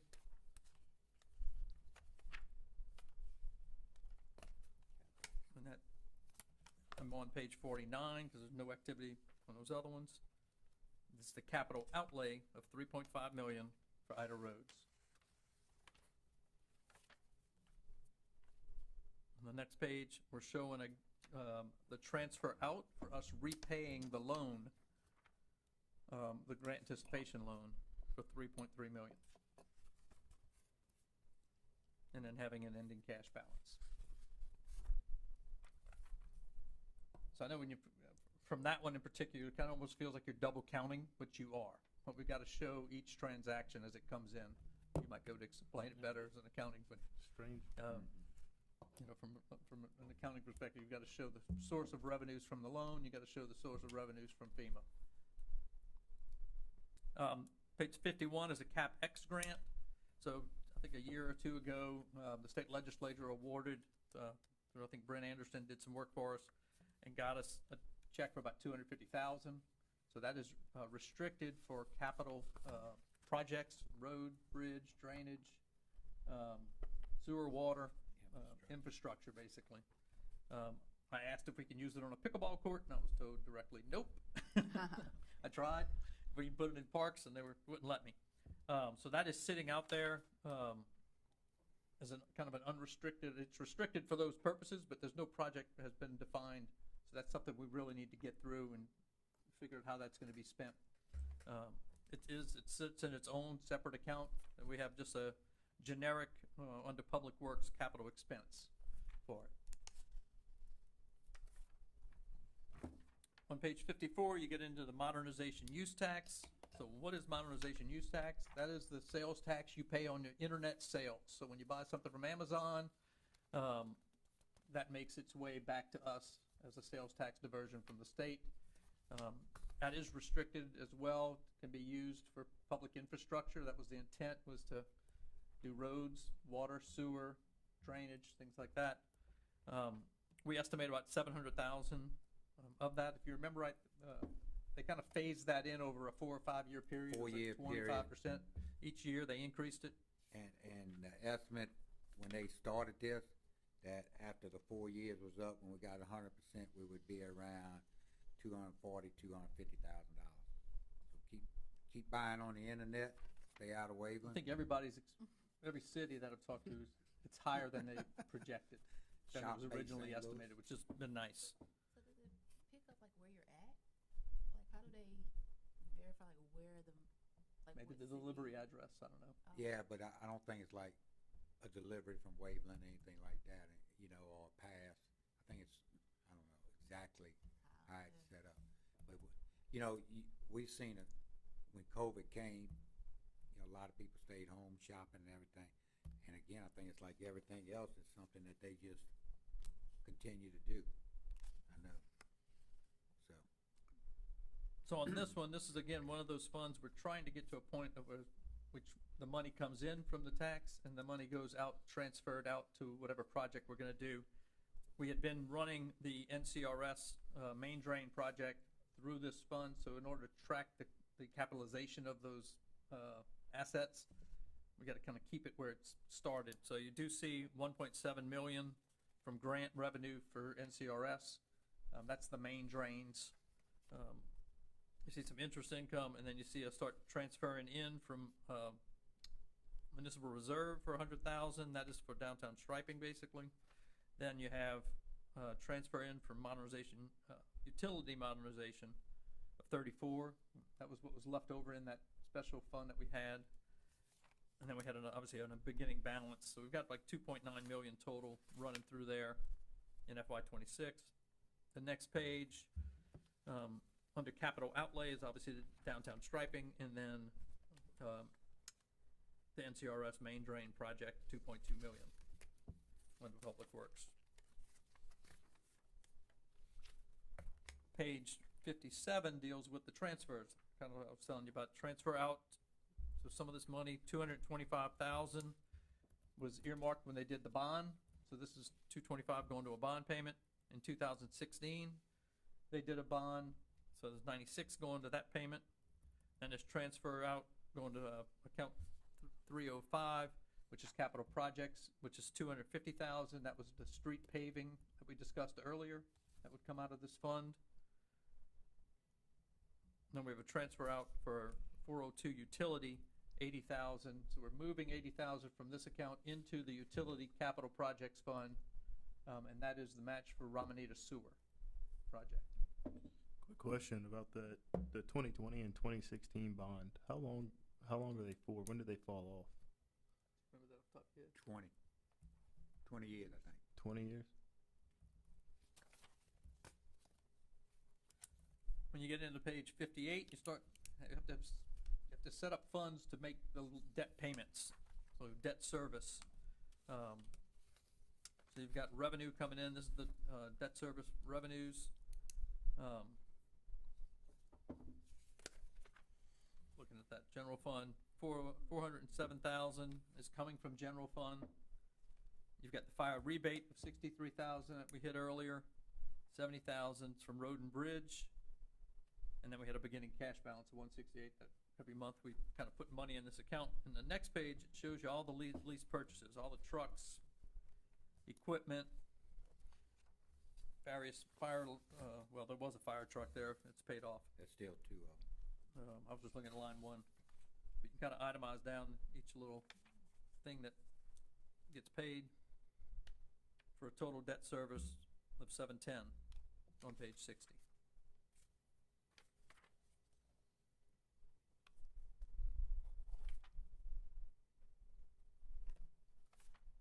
So again, that too is a fund that we're taking money out of general fund or these other funds that we designated, and then we have to be able to pay those bills. So we have to set up a special checkbook basically and put money in it to be able to write those checks. Just curious, is there a way to see, when some of those are gonna fall off, like the life of them? You got a list of them? Next page 63 is the 2020 bond fund that was used for street paving primarily. So you see a tax that's coming in that was added that generates about 215,000. We have a transfer in of 225 to help make that loan payment. Then you got some interest for a total revenues of 449,000. And the next page is your principal and interest payment and bond costs that you pay each year for them to do their work, and 445,000. And then you have an ending cash balance, and like I said, money in, money out type of thing to pay the bill. The next one was the 22 negotiable loan. This is one we'd gotten for the harbor 2 years ago maybe. And then things came in a lot higher, and permits and everything delayed with FEMA. There is some discussion of, do we just pay that off and be done with it? No, we'll probably or use use it for dredging because it's a low interest. Yeah. Very low interest, so we'll just use that for the dredging of it. Your next one, the P&I payment is there.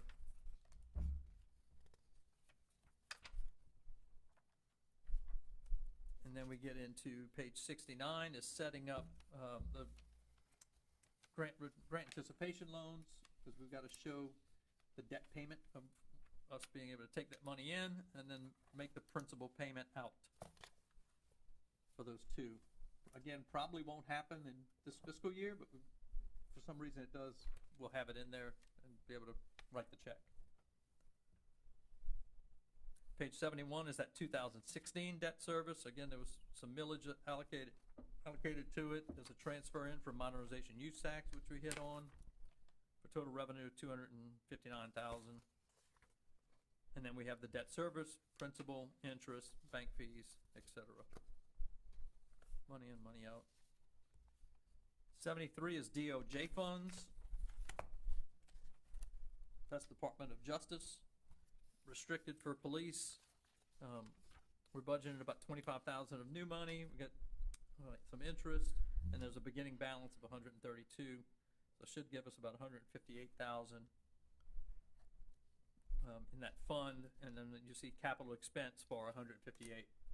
So if the police need equipment, there's restrictions on what that can be used for. Restriction on what it can be used for, and cannot be anything that was budgeted. Cannot take a place of a budget. Just curious on the federal equitable sharing. What's the, big difference from the current budget from 87 down to 25,000? What is that, what page? Page 73, I'm sorry. And what we asking? you have, Why is it so? why is it such a big difference in the revenue? It works on, this is our HIDA guy that works for DEA. Mhm. So it's based on, they get a percentage when they work in cases, even though it may not be our case. It may, you know, may be a case in Biloxi or might be in California, Mhm. you know. But, it's just a percentage that we're able to get when they do get things. Difference with that and our county guy, we don't get those type of funds, cause just the way the laws are set up and all. But this is, you know, a good year, we get money, and it takes a long time to get some of it. It's not, you know, I can remember, I think probably anybody around here can remember, there used to be two guys in Harrison County Sheriff's Department, one of them really, that was really good. But you always see where he made these $1 million drug busts, you know, with cash money. How he did it, don't know. But it's Catching the cars going west. Yeah. On I-10. But anyway, that's the number that fluctuates. There's some money that's out there now that Mhm. we're waiting on. You know, when it happens, don't know. You know, So I saw 22 was 22,000 and 23, 24 was 6. Current Yeah. budget was 8 and year to date's 91, and then we dropped back down. I didn't know if there was See, that 91 was something we've been waiting on for a lot of Oh. years. okay. And, you know, at one time, I think we had like 320,000 in here. Yeah. You know, from some things that, you know, from the past. And so, you know, hopefully, they'd like you to spend it too. Yeah. You know, you can say you're saving up for something big and this and that, but they do like you to spend your money, whether you spend you know, all of it at one time, you know, on things that you need. And we've been very fortunate, you know. I can remember back in the past, we bought vehicles with them because it wasn't budgeted. And just needed vehicles and all, and they was able to purchase a couple of them, With that, you all know, right, so. thank you. So page 76 is account 305, or Fund 305, Capital Projects Fund. So this is what we're kind of setting up as the one fund that would handle all of our projects going forward. That's where we'd actually be writing the checks. And so you'll see grant money coming in the top section. So Bayou 603 boat launch, we have a $150,000 most grant for phase 2 of that project. Southern Rail is phase 2 of the train depot, which is the exterior by the tracks improvements. That's kind of on hold till FRA, it's an FRA grant until I think they're waiting to see if the Amtrak works well and if they're gonna keep spending more money or not. But we did phase 1, so we've got another 135. Boardwalk project, that is basically funding phase 2, 3, and 4. So we've got 1.4 million for phase 2. That's Gulf Coast Restoration Fund. We have $1 million awarded through Restore with no local match, and we have 500,000 from Most for the beach phase 4.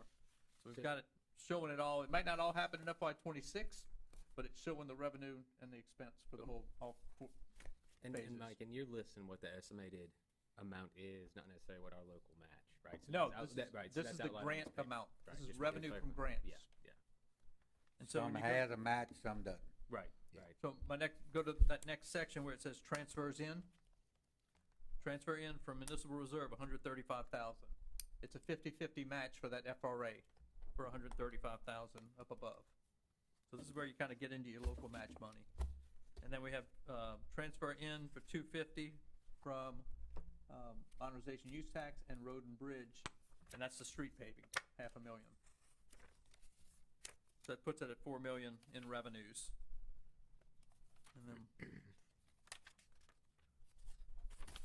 page 79, it shows a 270,000, and this is under the building and grounds department, which is where the train depot is.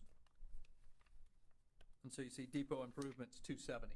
That would be the 135 plus 135. Again, I don't personally anticipate seeing that in FY26, but it could. Is that one of yours? It's answering me, it's talking about budgets. Smartwatch. Page 82, it's got the $500,000 for street paving under Public Works. Page 83, under Parks and Equipment, that's where we're running the Boardwalk ADA project. Again, add them all together, it's a $3.1 million project. Boat launch, $150,000. There is no local match for the boat launch. We're using phase 1 as our local match. And then we anticipate that. We're just waiting on a permit. That thing's ready to go. It's been awarded. We're just waiting on the permit to come for that.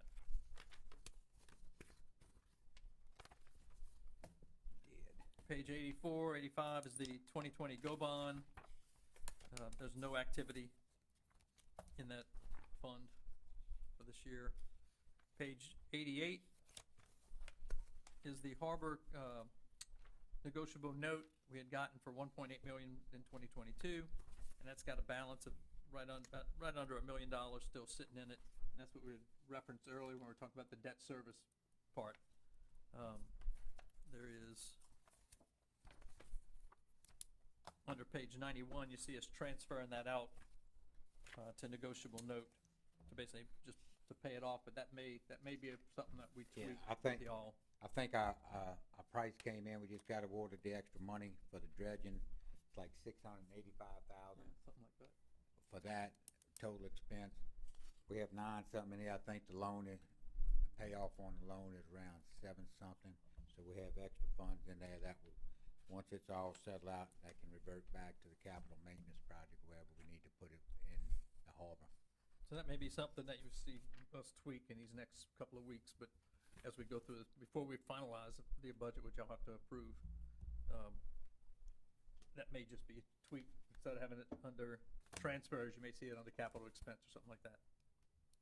Yeah, 'cause we look at going out, awarding it, first Yeah, I mean, meeting in. It could be awarded What are we in in? one of these First next meeting in meetings. September, we're looking at awarding that.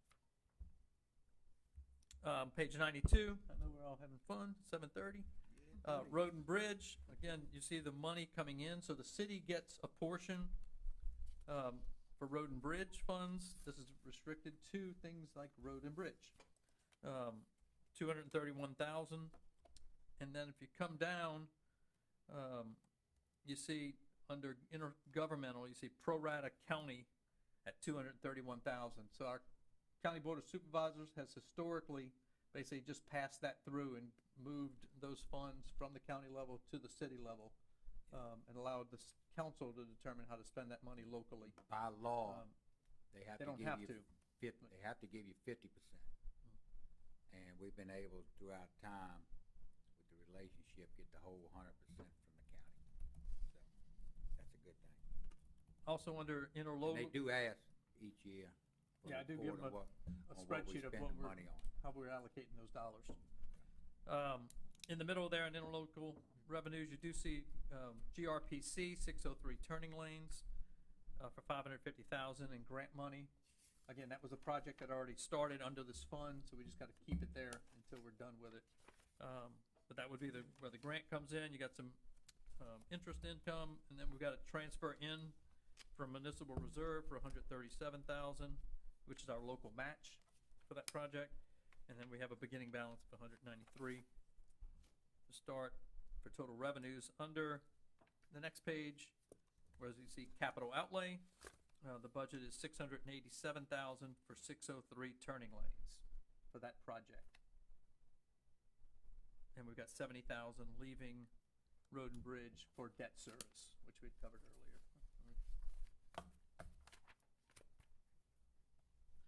Page 94, again, dealing with transfers. So we transfer out 100,000. That 100,000, the council had previously earmarked for about, I don't know how much of it's a fourth, but for 100,000 towards the grass cutting on the highways. So Highway 90 and Highway 603. So it goes into the general fund where we write that check. There's a transfer out to federal funds, 175,000. We're using Road and Bridge as our local match for the Ida roads.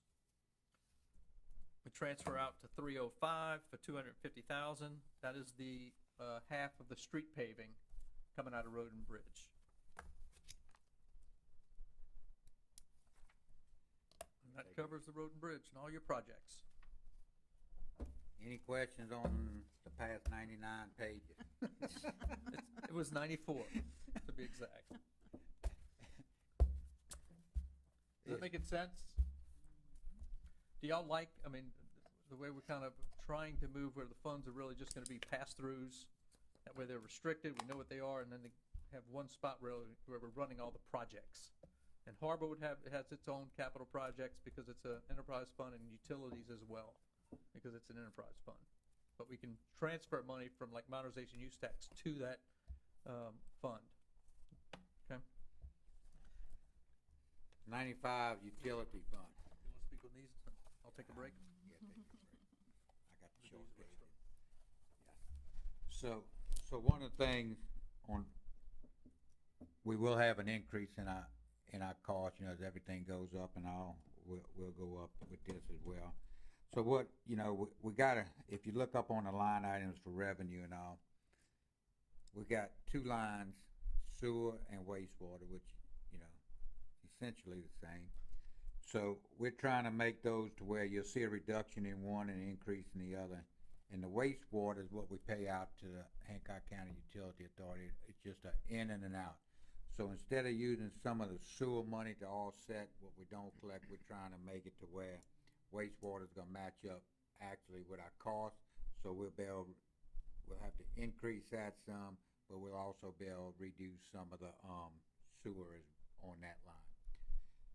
Water, we'll do the same, but they go up very slightly on it, along with everything else. I think the garbage truck has a 3% increase coming, I would think.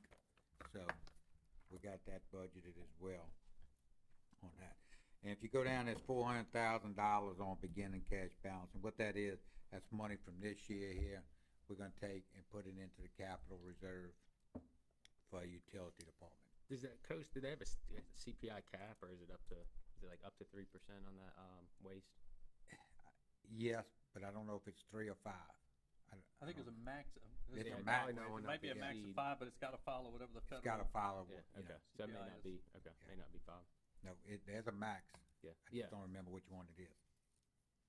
So with that, but the $400,000 that we're carrying over is funds from this year that we'll move into the capital maintenance fund. So our revenues, we've seen an increase in those coming in, you know, from cost and everything else going up. We'll match up our costs. We'll also bring the sheet for our costs together so we can adopt that as well with the increase and whatever we need to do on that. You're talking about rates. Rates, yes. Yeah. But usually at rate the first increase. meeting or somewhere in September, we'll bring all the rates for all the different, whether community center, harbor, utilities, building department. So all Yeah. those rates we'll set for 2026 for y'all. Administration for utility, that's the clerks and all downstairs, the collections and everything, not a whole lot changed there, just the small amount in raises, everything else is pretty much the same. Operators, you know, we talked about this, it's seen an increase, we talked about adding personnel down low and personnel up high to have someone help run the utility department. And that's all budgeted in here with the increase, that's why you see so much on the payroll side, the increase in payroll. It's mostly for those two positions along with everybody else. But besides that, not a whole lot's changed on that. You know, your natural gas is an in and an out. That'll fluctuate from year to year on the amount of gas we use. Try to estimate what we'll use. Then you get into on page 99, you get into some of the debt service there, and that's some of the stuff right now. It's $113,000 a year for some of the equipment that they've purchased and all in there. Bottom line is, you know, with the adjustments coming and the rate increase on wastewater, we're looking at a balance of 0. That also includes transfers out to the capital maintenance fund. Any And there is questions? there's also 325,000, that's what's called an indirect transfer. We kinda covered that Thursday night a little bit. Yeah.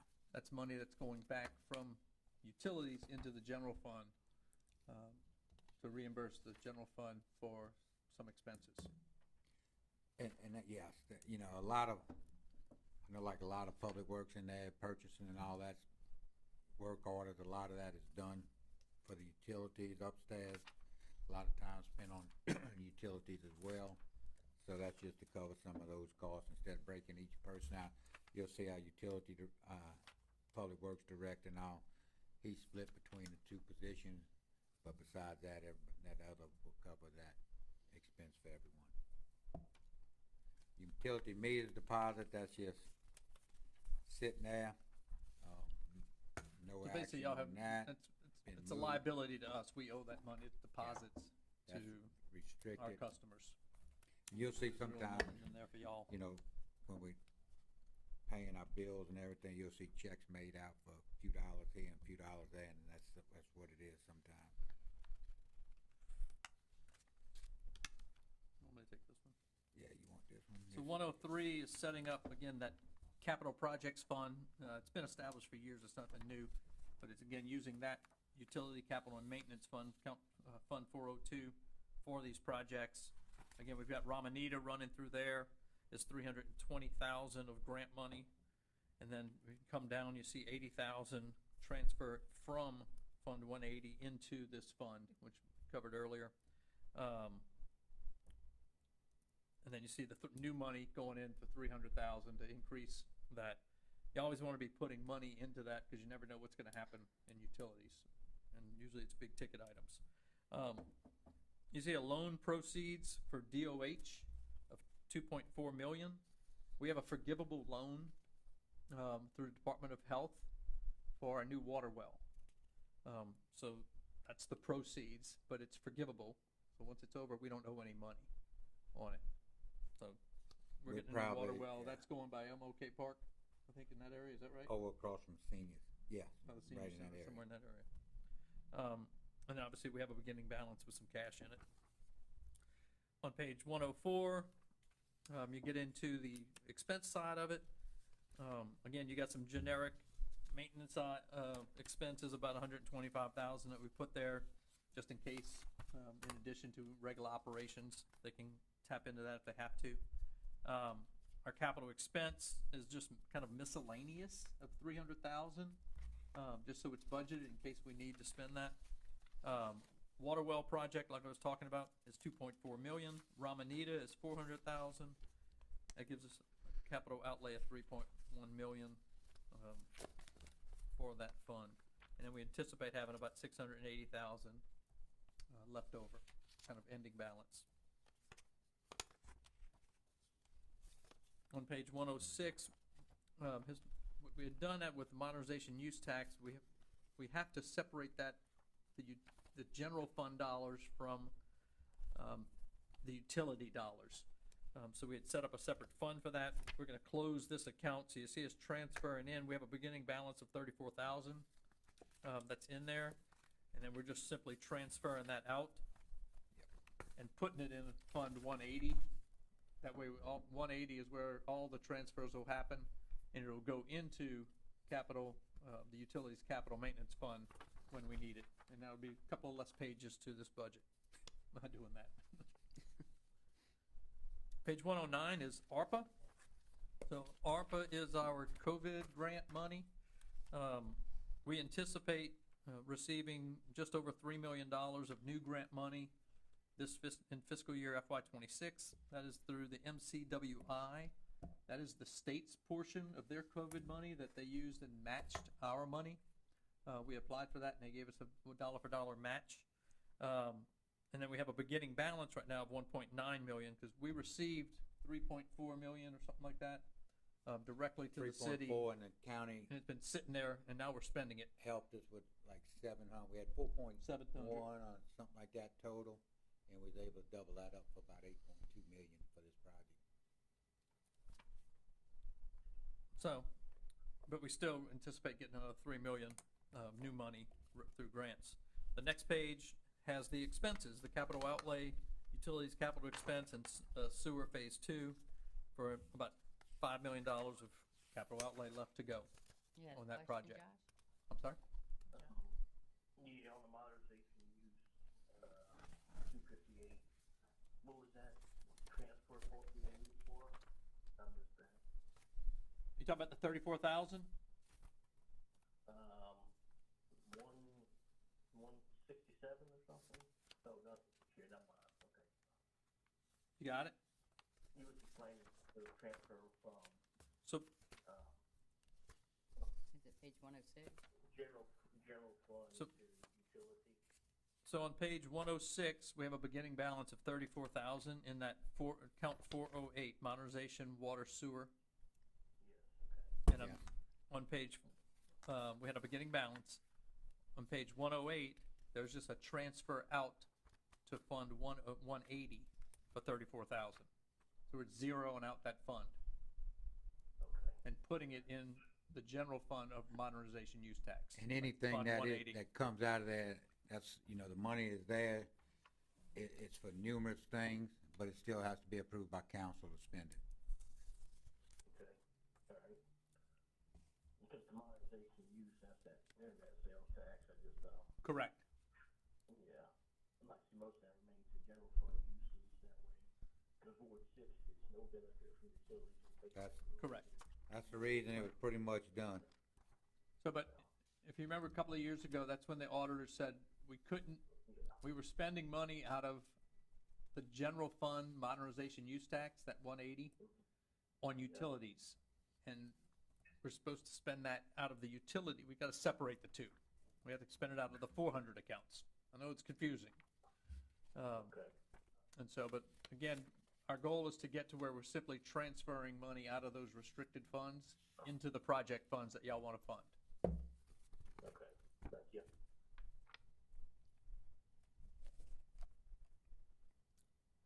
So page 118, I just covered with, 110, I'm sorry, the expense side of ARPA.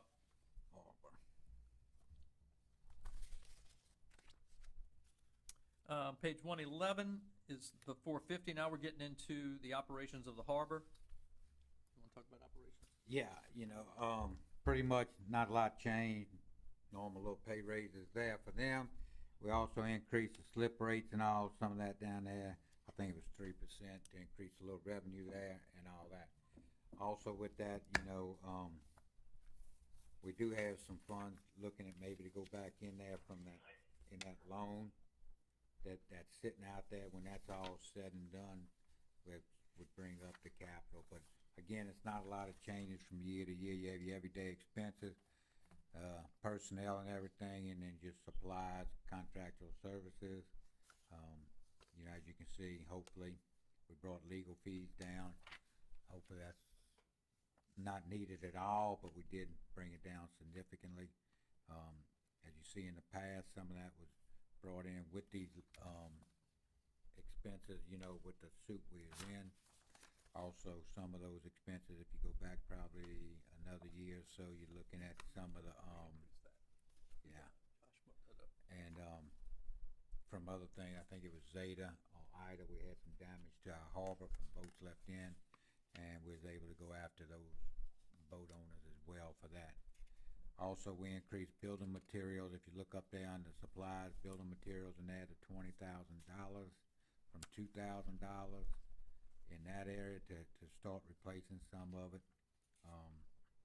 The boards and decking around there, whatever we need to do to start the upkeep on some of that. I think there was one more. Did we increase one other line item, Mike? No, we just Okay. put 109,000 Yeah.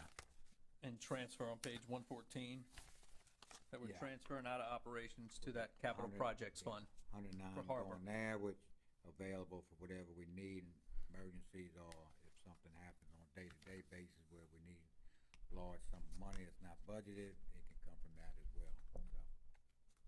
So page 115 gets into the harbor capital projects, called harbor grants and special projects revenue.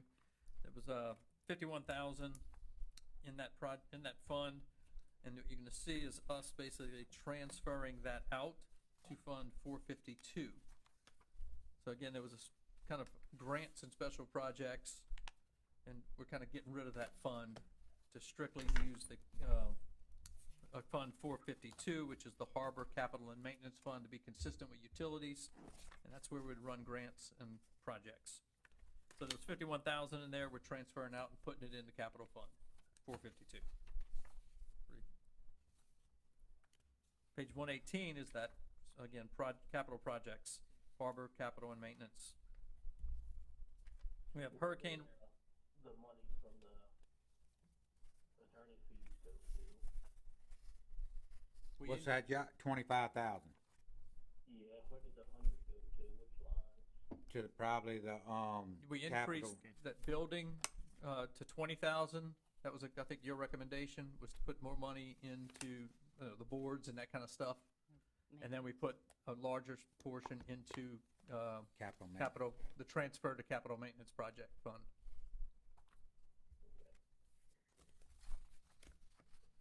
On fund 118, It's likely to go up more on the harbor rates than what we're going up, that's just gonna really cover the difference in payroll, it looks like, you know?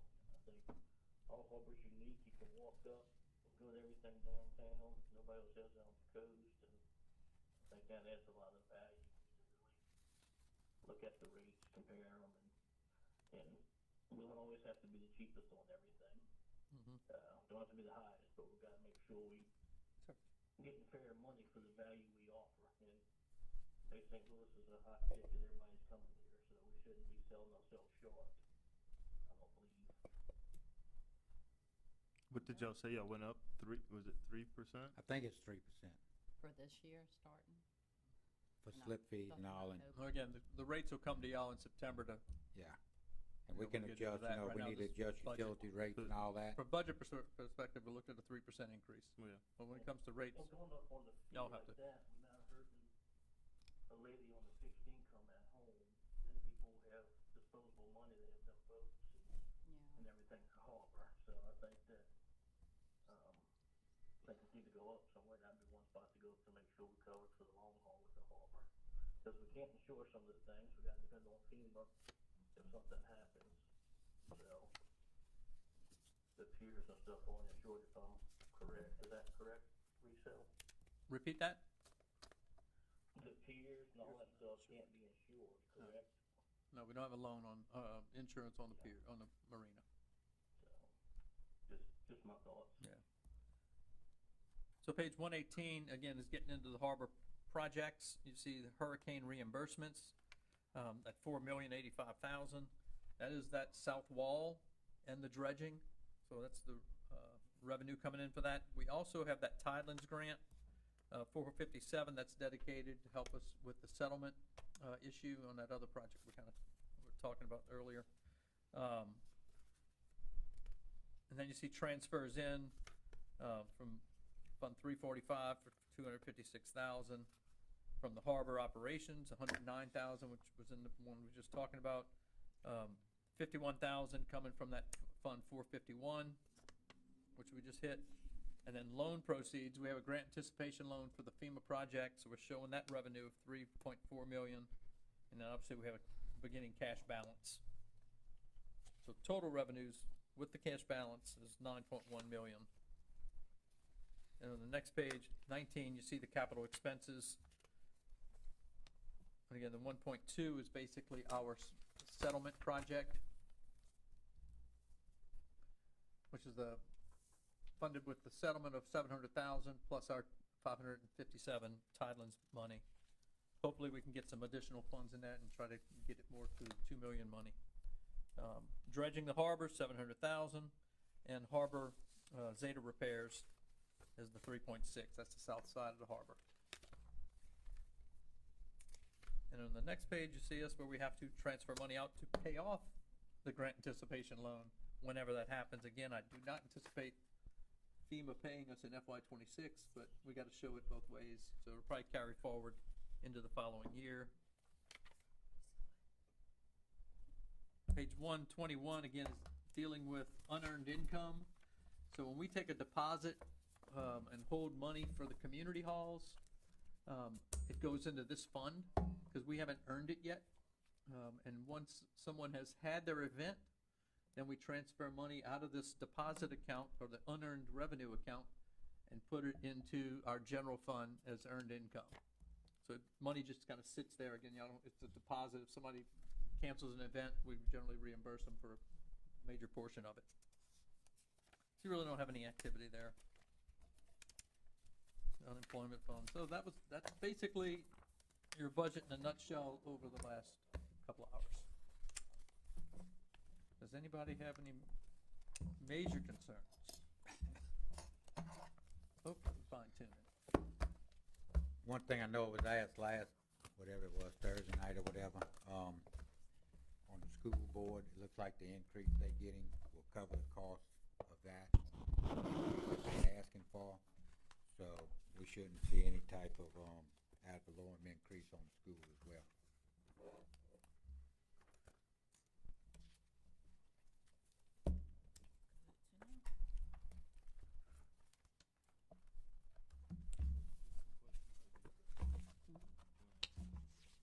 Yeah, I don't see a line item for my canals. Did it go into municipal reserves that would, Yeah, I mean, depending on, if y'all wanna separate municipal reserve, have something restricted, y'all can do that. And hypothetically, if there's any major repairs needed for the harbor, what fund does that come out of? It would have to come out of the harbor fund. Capital maintenance, or if it's, So you can't use general fund dollars for the harbor. Okay. So it's considered an enterprise fund, so, you know, people's property taxes can't be used for utility customers. They have to come out of utility, enterprise funds means it's gotta be paid with the fees generated. and that's what the 109,000 was transferred to? Correct. And then Into a capital projects fund. if we go up on the rates, whenever we set them, You that can- would roll you over can- into that. If you have a surplus, you can transfer money into that. any additional items that would, And go if- up on the and we- revenue would go It's- into For the that. last several years, I mean, there's been a lot of legal expenses that have been paid out of that fund, on the settlement case. So that hopefully is stopped because it's settled. But again, I think we left 25,000 in legal. Again, if there's a storm and somebody leaves a boat in there, we gotta go after their insurance. And that's generally what happens, so legal gets involved. So, Pray for no storm. Well, I didn't wanna say those words. general. Don't say those question. words. Okay. I know it's time to go. General question, so the lawn care, the grass cutting contract,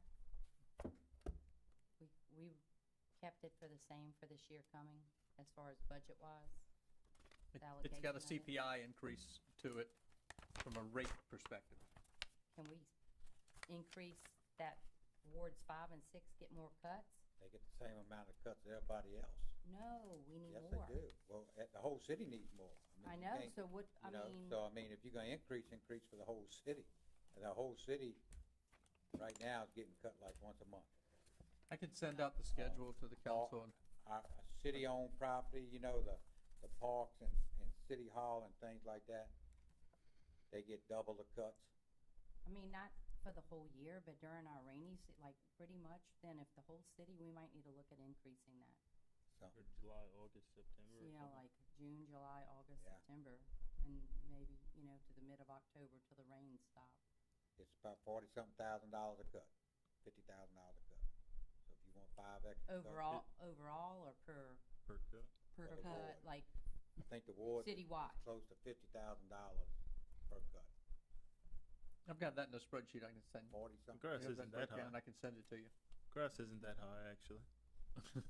So if you want an extra cut, it's, right? give or No. take $50,000, Per, I think so so. 42 or 50. 3 months, 200,000. That's why I got 2 text calls sitting in here, people wanting a grass cut. That's Oh, I more than know. a month. What's bad is when we get the rain and everything to go with it, it really grows, Oh, I know. but Once a month, yeah. yeah. And I think a lot of it, I'm hoping it gets better, is the weed eaters. Lawnmowers cut it a lot better on the edges and everything, and I think they cut it shorter that way too, With the weed eater or with the mower? with the mower. Yeah, I think they did. I mean, if you look what they do on 90 and 603, it's pretty short out there. But it's still, that gets cut right now roughly every 10 days, and you can see how bad it gets in 10 days, Yeah. Same with the fields. All right. So, moving forward, Yes, I was gonna say, looking at the our next steps. budget calendar, I see, tomorrow council accepts next fiscal year budget. Is there any way, So, go, go ahead. so generally, what we have to do, and then whether it's tomorrow or we Yeah. have another special meeting Yeah. or workshop, I mean, that's really up to y'all. Deadline is we have to approve a budget by state law by September 15. So you generally have to, again, have some meeting before that. So generally, the first meeting in September, generally the second meeting's after the 15th.